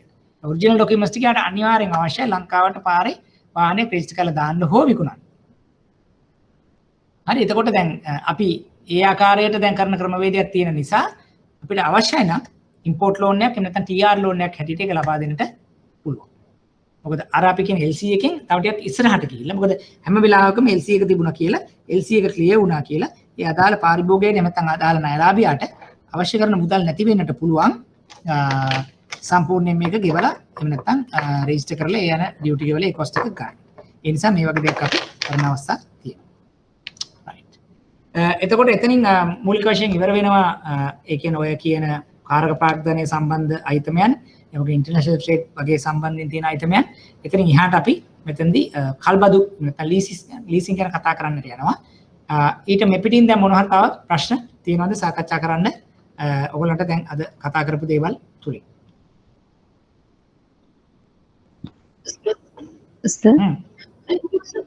users LC එකේ users නම්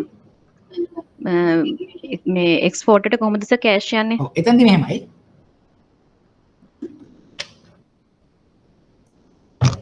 දැන් එතන අදහස තියෙන්නේ අපි හිතමු දැන් ඉම්පෝර්ටර් එක්ස්පෝර්ටර් දෙන්න කතා වෙනවා. කතා වෙලා කියනවා රයිට් මේක තමයි ඉන්වොයිස් එක මේ විදිහට මට මුදල් ලබා දෙන ක්‍රම දෙකක්. එකක් තියෙනවා site LC එකක් තියෙනවා users LC. එතකොට දැන් site LC එක users LC එක ගත්තාම site කියලා කියන්නේ at site ඒ කියන්නේ මේ transaction එක වෙන හැම මට එක මොහොතක් දෙන්න. ඔව්. එතකොට site users කියලා කොටස් දෙකකට බෙදෙනවා. site එකේ කිසිම කරදරයක් නැහැ. documents ටික පිළිවෙලට යනකොටම මුදල් ටික ලැබෙනවා. යූසන්ස් කියලා කියන එකදී වෙන්නේ මම සහ කියන්නේ එක්ස්පෝර්ටර් ඉම්පෝර්ටර් දෙන්න ඇග්‍රී වෙනවා දවස් 90කින් දවස් 120කින් මුදල ලබා දෙන්නට. හරිද? එතකොට තියෙන රිස්ක් එක තමයි දැන් බඩු ටික එනවා shipping document ඔක්කොම ටික වෙනවා LC documents දෙනවා. දැන් මොකද මම කරන්නේ? මම මෙහි ඉම්පෝර්ට් නම් වාහනේ අරගෙන රිලීස් කරගෙන මම මගේ වැඩ කටයුතු කරනවා. දැන් මොන්න මම දවස් 90ක් ගියාට පස්සේ තමයි මම මගේ බැංකුවට පේමන්ට් එක කරන්නේ. ලංකාවේ බැංකුවට පේමන්ට් එක කරන්නේ. එතකොට ලංකාවේ බැංකුවට මම පේමන්ට් එක දවස් 90කින් කරන්න යනකොට due date එක වෙනකොට ඔන්න කියනවා දැන් මෙන්න මෙහෙමයි ඔයාගේ මෙච්චර මිලියන 4ක් 5ක් ගෙවන්න තියෙනවා. දැන් මොකද කරන්නේ? ලංකාවේ බැංකුව මිලියන 3ක් හෝ 4ක් මගෙන් අරගෙන ඒ දවස් 90 යනකොට ජපානි බැංකුවට එමුදල් ලැබෙනවා. ජපානි බැංකුව ඊට පස්සේ අතෙන්ට ලබා දීමක් කරනවා. එතකොට කාටරි දැනෙන්න පුළුවන් දවස් 90ක 120ක 180ක රිස්ක් එකක් නේද? එතකොට කොහොමද මේක අපි අවොයිඩ් වෙන්නේ? මෙතන අවොයිඩ් වෙන්නේ බැංකු දෙකක්.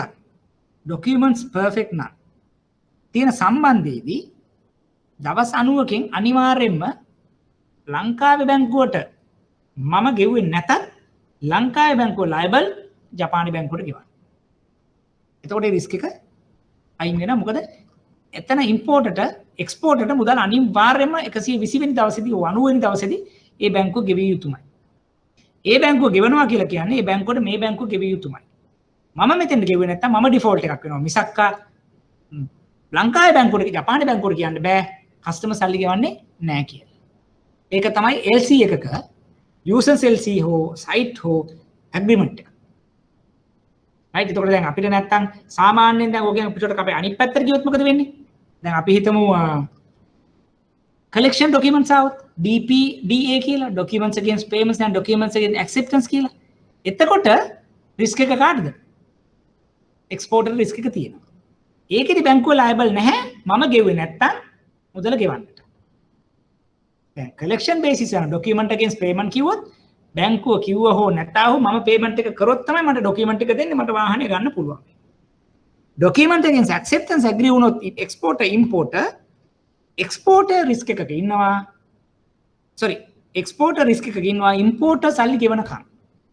ඒක නොගෙවුව කියලා බැංකු දෙකකට මොකුත් කරන්න බෑ. reputation damage එකක් වෙන්නේ නැහැ. හැබැයි users LC එකදී importer ගෙවුවේ නැතත් අනිවාර්යයෙන්ම මේ බැංකුව liable ඒ බැංකුවට මුදල් ගෙවන්නට. පැහැදිලිද ඔයාලගේ ප්‍රශ්නේ?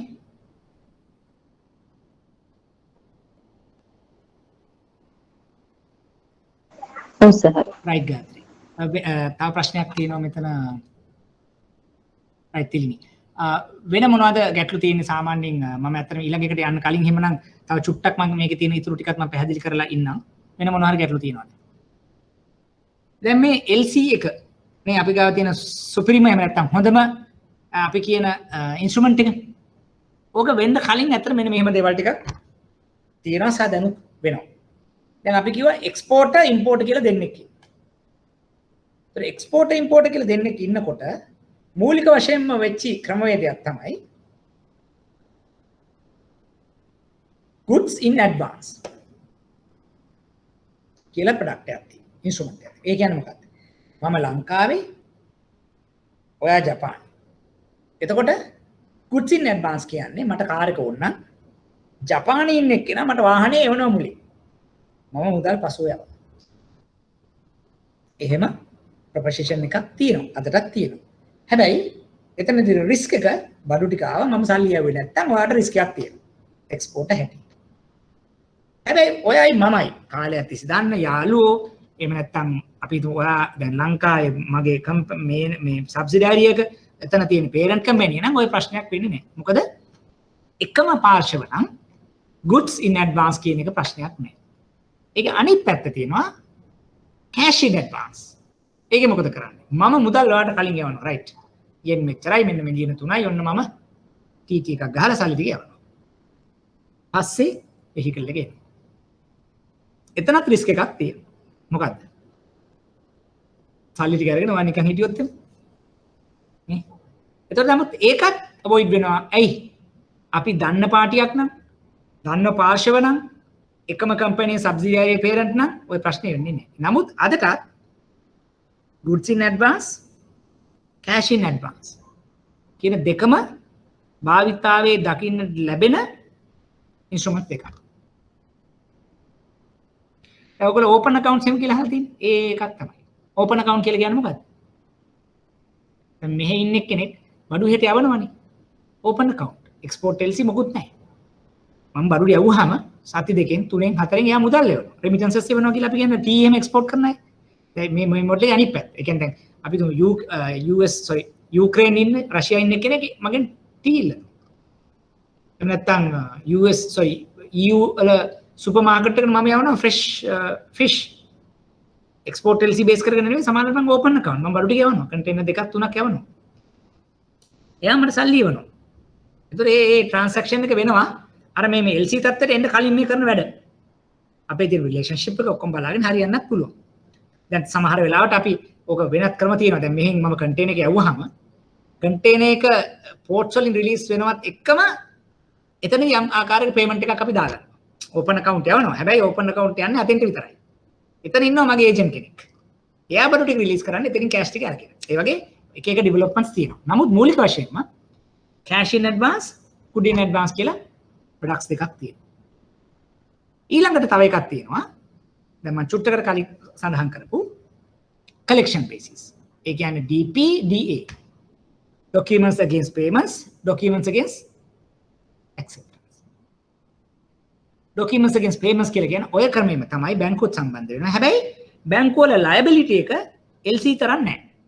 බැංකුව කරන්නේ අර documents facilitate කරන්නේ. ඒ කියන්නේ ජපානයේ ඉන්න exporter එයාගේ documents අර බැංකුවට දෙනවා. එයා මෙතෙන්ට දෙනවා. මෙයා මට දෙනවා. හැබැයි මට දෙනකොට මම payment එක මෙතෙන්ට දුන්නාම ඒක අතෙන්ට ගියා. ඒක අතෙන්ට ගියා. මම ගිහලා shipper ගෙන් බඩු ටික ගන්නවා. එතනදී අර එකම දේ බැංකුවෙන් බැංකුවට මුදල් එකතු කර ගැනීමෙන් පස්සේ අතෙන්ට යවනවා කියන දේ වෙන නිසා යම් ආකාරයක රිස්ක් එකක් අඩුවීමක් සිද්ධ වෙනවා. හැබැයි documents එකෙන් acceptance වුණොත් බැංකු දෙක කරන්නේ මේ අදාළ documents acceptance එකට යටත් කරලා අතෙන්ට යවන එක පමණයි. යවන එක පමණයි. මම මාස 3කින් 6කින් යවුවේ නැත්තම් බැංකුව වලට කරන්න දෙයක් නැහැ. බැංකුව blacklist වෙන්නේ නැහැ. අපි දෙන්න අතර තියෙන ප්‍රශ්නයක් ඒක. right? හැබැයි LC වලට ගියාට පස්සේ ඒකේ තියෙනවා site users. LC site කියන්නේ හරියට නිකන් DP වගේ. LC users කියන්නේ හරියට DA වගේ. හැබැයි liable. බැංකුව වලට බෑ. දැන් මෙයා මම ගෙව්වේ නැතත් බැංකුව liable to pay Japanese bank. එයාට කියන්න බෑ මගේ මේ මෙහෙමයි counterparty is not going to pay then I can't. එහෙම බෑ. Documents in order නම් payments intact.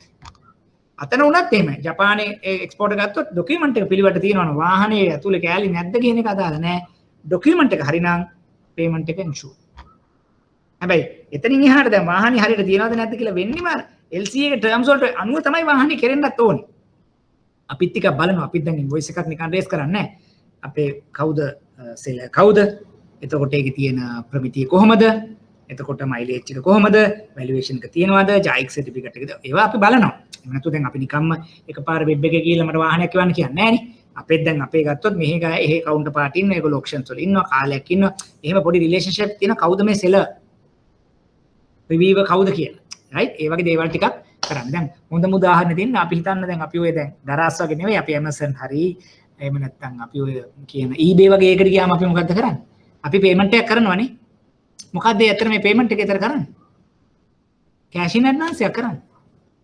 හරි දැන් අපි අරගේ රිවිව් බලන ඔක්කොම හරි. නමුත් එතනදි චුට්ටි බොන්ඩින් එකක් තියෙනවා. දැන් හදිස්සියේ අරගේ shipping නැත්නම් රිවිව් එකක් එහෙම නැත්නම් හරියට ship කරේ නැහැ issue එකක් තියෙනවා කියලා අපි කමෙන්ට් එකක් දැම්මොත් අර මිනිස්සයාට risk එකක් තියෙන නිසා අන්න ඒ එකෙන් එයා හිර වෙලා අපිට delivery එක හරියට කරනවා. අපි මොකද වань TV මොකක් හරි screen එකේ බලලා මෙන්න මේ ටික බලලා අපි order කරනවානේ. eBay එක අපි දාන්න එහෙමනේ නේ. දාලා අපි credit card එකෙන් payment එක කරනවා. so cash and advance. බඩු තාම එන්න හිතලවත් නැහැ. ඒක ගිහලා සතිය දෙකෙන් තුනෙන් හතරෙන් එන්නේ. හැබැයි ඉතින් අඩුපාඩු වෙන අවස්ථා නැත්තෙමත් නැහැ. නමුත් ඒක පොඩි දෙයක් නා සමහරට අපි රිවිව් එක වැරදෙනකොට ටක් ගාලා ආයෙ තව එකකුත් එයා එවනවා නේ. ඒතර එයාගේ පොඩි තියෙන peer pressure එකක් මොනවා හරි වෙලා අපි රිවිව් එක වැරදිට දැම්මොත් එයාට යම් ආකාරයක ගැටලුවක් එතන වෙයි කියලා හිතනවා. ඒතර ඒත් ඔය online platform එක. නමුත් මේක ඊට වඩා ටිකක් advance මොකද මෙතනදී වෙන්නේ amount එක වැඩි, complexity වැඩි. ඒ නිසා අපි documents වලට යනවා. ඒක තමයි LCs වලට ගිහිල්ලා අපි කරනවා කියලා පැහැදිලි කරන්නේ. right. මොනවා හරි තව ගැටලු තියෙනවා. මම ඒක චුට්ටක් පැහැදිලි කරේ. මොකද දැන් අපි ඉන්ටර්නැෂනල් ට්‍රේඩ් වල තියෙන එක අපි ඒකට කියනවා ගණනදු කරන ක්‍රමවේද කීපයක්. දැන් අරවා හොඳ නැති වෙන්න පුළුවන්, රිස්ක් එක වැඩි වෙන්න පුළුවන්. නමුත් අදටත් ඒවා අපි පාවිච්චි කරනවා. ඒ හැම වෙලේම එක්ස්පෝර්ට් LC, ඉම්පෝර්ට් LC පාවිච්චි කරගෙනව නොකරන අවස්ථා තියෙනවා. හැබැයි ගණනදු කරන පාර්ශ්ව දෙක අඳුරන්නේ නැත්තම්, පෙර ගණනදු නැත්තම්, රිලේෂන්ෂිප් එක ගොඩක් නැත්තම් better අපි අනේක LCs වලට. ඒතර minimal risk, අඩුම risk එක තමයි LC based transactions කියලා කියන්නේ. right. මොනවද ගැටලු?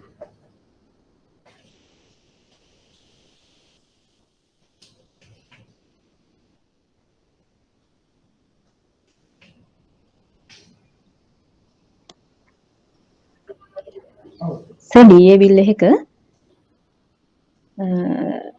ඒ කියන්නේ ආ පේමන්ට් එක කරන්න කලින් බඩු ටික එනවා නේද? පේමන්ට් එක කරන්න කලින් ඒ කියන්නේ කොටින්ම අපි අපේ සිග්නේචර් එක ගැහුවාම ඒ සිග්නේචර් ડોකියුමන්ට් ටික බැංකුවට දුන්න ගමන්ම බැංකුව දෙනවා shipping documents ටික. ඒතර වාගේලා shipper ගාවට ගිහලා බඩු ටික ගන්න පුළුවන් වලට. එතකොට එතන acceptance එකට තමයි අර බඩු ටික රිලීස් කරන්නේ. පස්සේ තමයි මුදල් ගෙවන්නේ. එතකොට ඉම්පෝර්ට් ගෙව්වේ නැත්තම් මේ කැන්සල් කරන්න පුළුවන් බිල් එක නේ. ඔන්න ඉම්පෝර්ට් ගෙව්වේ නැත්තම් එක්ස්පෝර්ටර් සල්ලි හම්බෙන්නේ නැහැ. බඩු ටික ක්ලියර් කරගෙන. එතකොට අර ක්ලියර් කරගෙන. එතකොට මේ බැංක් අරයා ලූසින් බැංකුවට කරන්න දෙයක් නැහැ. බැංකුව නිකන් රෙකෝඩ් එකක්. ඉතින් මෙහෙමයි. දැන් එතනදි වෙන්නේ දේ තමයි දැන් අපි හිතමුකෝ අපි කමර්ෂල් බැංකුව කියලා. දැන් කමර්ෂල් බැංකුවේ එහෙම DA ડોකියුමන්ට් එකක් අපි තුමු ජපානි තැනකට ගියා ගෙවන්නේ නැහැ. එතන නිකන් චුට්ටක් දැන් අපි තුමු දැන් මුළු කමර්ෂල් බැංකුවේ වගේ නිකන් 100 දෙනෙක් 300ක් ඉන්නවා නම් ඒ විදිහට DA ඩිෆෝල්ට් කරන එතන පොඩි රෙපියුටේෂන් ඩැමේජ් එකක් අර පැත්තෙන් වෙනවා. ලීගලි ලයබල් නැහැ. එතකොට මේ පැත්තේ බැංකුව කියනවා අපෝ කමර්ෂල් එකෙන් නම් ආයි මේ DA ડોකියුමන්ට්ස් අවන්න එපා. රිස්ක් එකක් ඒ කස්ටමර්ස්ලා ගෙවන්නේ නැහැ. කමර්ෂල් එකට කරන්න දෙයක් නැහැ බට් කමර්ෂල් එකට පොඩ්ඩක් නරක නාමයක් එනවා කස්ටමර්ස්ලා නිසා. නමුත් එතන ලීගල් මොකුත් බයින්ඩින් එකක් නැහැ. කමර්ෂල් එක කරන්නේ සල්ලි ගෙවුවොත් යවන එක සහ ડોකියුමන්ට් එවුවොත් හෑන්ඩ් ඕවර් කරන එක.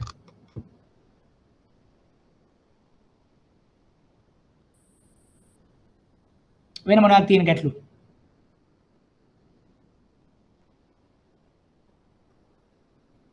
right. එහෙමනම් අපි මූලික වශයෙන්ම දැන් එතකොට මේ වෙනකන් සාකච්ඡා කරලා අපි තියෙනවා යම් ප්‍රමාණයකට ණය ලාභීන් ණය නිපියුම්. එතන තව ණය නිපියුම් වල තව ඊටාම සුළු කොටසක් අපිට තියෙන්නේ. ඒතර ඒක ඉවරනවත් එක්කම ණය කරුවන් අපිට සාකච්ඡා කරන්නට පුළුවන්.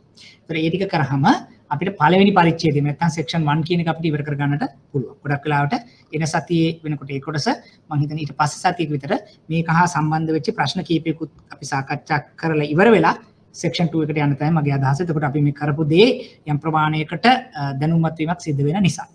එක. දෙක තමයි අර මම කිව්වාගේ දැනට සාමාන්‍යයෙන් එතකොට මේකට දාලා මම ප්‍රසන්ටේෂන් ටිකක් සහ රීඩි මැටීරියල්ස් එකක් දුන්නා. ඔයගොල්ලෝ පුළු පුළුවන් විදිහට ඒක පාවිච්චි කරලා කියවලා දැනුමක් ලබාගෙන ගැටලුවක් තිබ්බොත් ඒක ප්‍රශ්නාකාරයෙන් නගන්න ඕනම අවස්ථාවක අපි ඒක ඒ විදිහට ක්ලියර් කරගමු. තුන්වෙනියෙන් අර මම කිව්වා අපි ඔයගොල්ලන්ට දැනට හම්බෙන යම් ආකාරයකට ડોකියුමන්ට්ස් වෙන්න පුළුවන්, පේපර් ආටිකල්ස් වෙන්න පුළුවන්, අනිත් වාර්තා වෙන්න පුළුවන් තරම් එකතු කරගන්න. මොකද ඒක අපිට නිකන් අර අපි දකින විදිහට මැක්‍රෝ ඉකොනොමි එක නෑ සාර්ව ආර්ථිකයේ සම්බන්ධයෙන් තියෙන දත්ත බජට් එක රටේ අලුතෙන් දැන් මේ සිද්ධ වෙන දේවල් ඒවා නිසා කොහොමද ණය කළමනාකරණය සඳහා උපකාරී වෙන්නේ කියන දේ පාවිච්චි කරගන්නට අපිට ඒ දේ උපකාරී වෙයි. ඕක ටික තමයි මට මූලික වශයෙන්ම මේ වෙලාවේ කියන්න තියෙන්නේ. ඒ වගේම තමයි මම දැන් අර ගිය සතියේ හෝ දෙකේදී අපි යම් ආකාරයේ පොඩි මොඩල් දෙකක් අපි සාකච්ඡා කරා. ඒ කියන්නේ මුලින්ම කිව්ව ණය ලාභීන්, ණය නිපියුම් සහ ණය සුරුකු. ඔය තියෙන ඒ මොඩල් එකත් එක්කම අපි අපේ සිලබස් එක මොඩල් එකකට දැම්මා. ඊට පස්සේ ජොයින් වෙච්ච අය ඉන්නවා නම් චුට්ටක් දැනට කරගෙන ගිය අයගෙන් ඒක පොඩ්ඩක් ෂෙයා කර ගන්නට බලන්න. ඒතකොට ඒක අපිට පහසුවක් වේවි. එක. ගිය සතියේත් මම අර වෘත්ත මොඩල් එකක්, ඒ කියන්නේ වෘත්ත කොහොමද චක්‍ර හැටියට අපිට ණයක් එහෙම නැත්නම් ණය නිපියුමක් අවශ්‍ය කරන පාරිභෝගික අවශ්‍යතාවය, එයාගේ සෙක්ටර් එක සහ සබ් සෙක්ටර් එක අනුව අපි කොහොමද එයාට මැපින් එකක් කරන්න කියන දෙයක් අපි සඳහන් කරා. පසු අවස්ථාවකත් මම ආයේ දැන් ඔයගොල්ලෝ කරගෙන යද්දී ඔයගොල්ලන්ට මැද අවස්ථාවකදී මම මේක ආයේ පැහැදිලි කරන්නම්. ගොඩක් අය හිටියොත් ඒක අපිත් එක්ක සම්බන්ධ වෙන්න බැරි වෙච්චි. ඒතර ඕ ටික තමයි මූලික වශයෙන්ම මට කියන්න තියෙන්නේ. අනිත් එක දැන් අපිට එන සතියේදී අපිට මේ මම කලින් කිව්වා වගේ ක්ලාස් එක නැහැ නිවාඩු IBSL එකේ. එතකොට අපි ඊට පස්සේ ආයෙ හම්බ වෙන්නේ ජනවාරි පළවෙනි සතියේ ඉරිදා. එතකොට මේකේ අපි ඊළඟ කොටස සාකච්ඡා කරන්නට අපි බලාපොරොත්තු වෙනවා. ඒ අතරතුර දැනට ආපහු ending remarks වලට කලින් මොනවා හරි ගැටලු ප්‍රශ්න ඔයගලන්ට යොමු කරන්න තියෙනවද?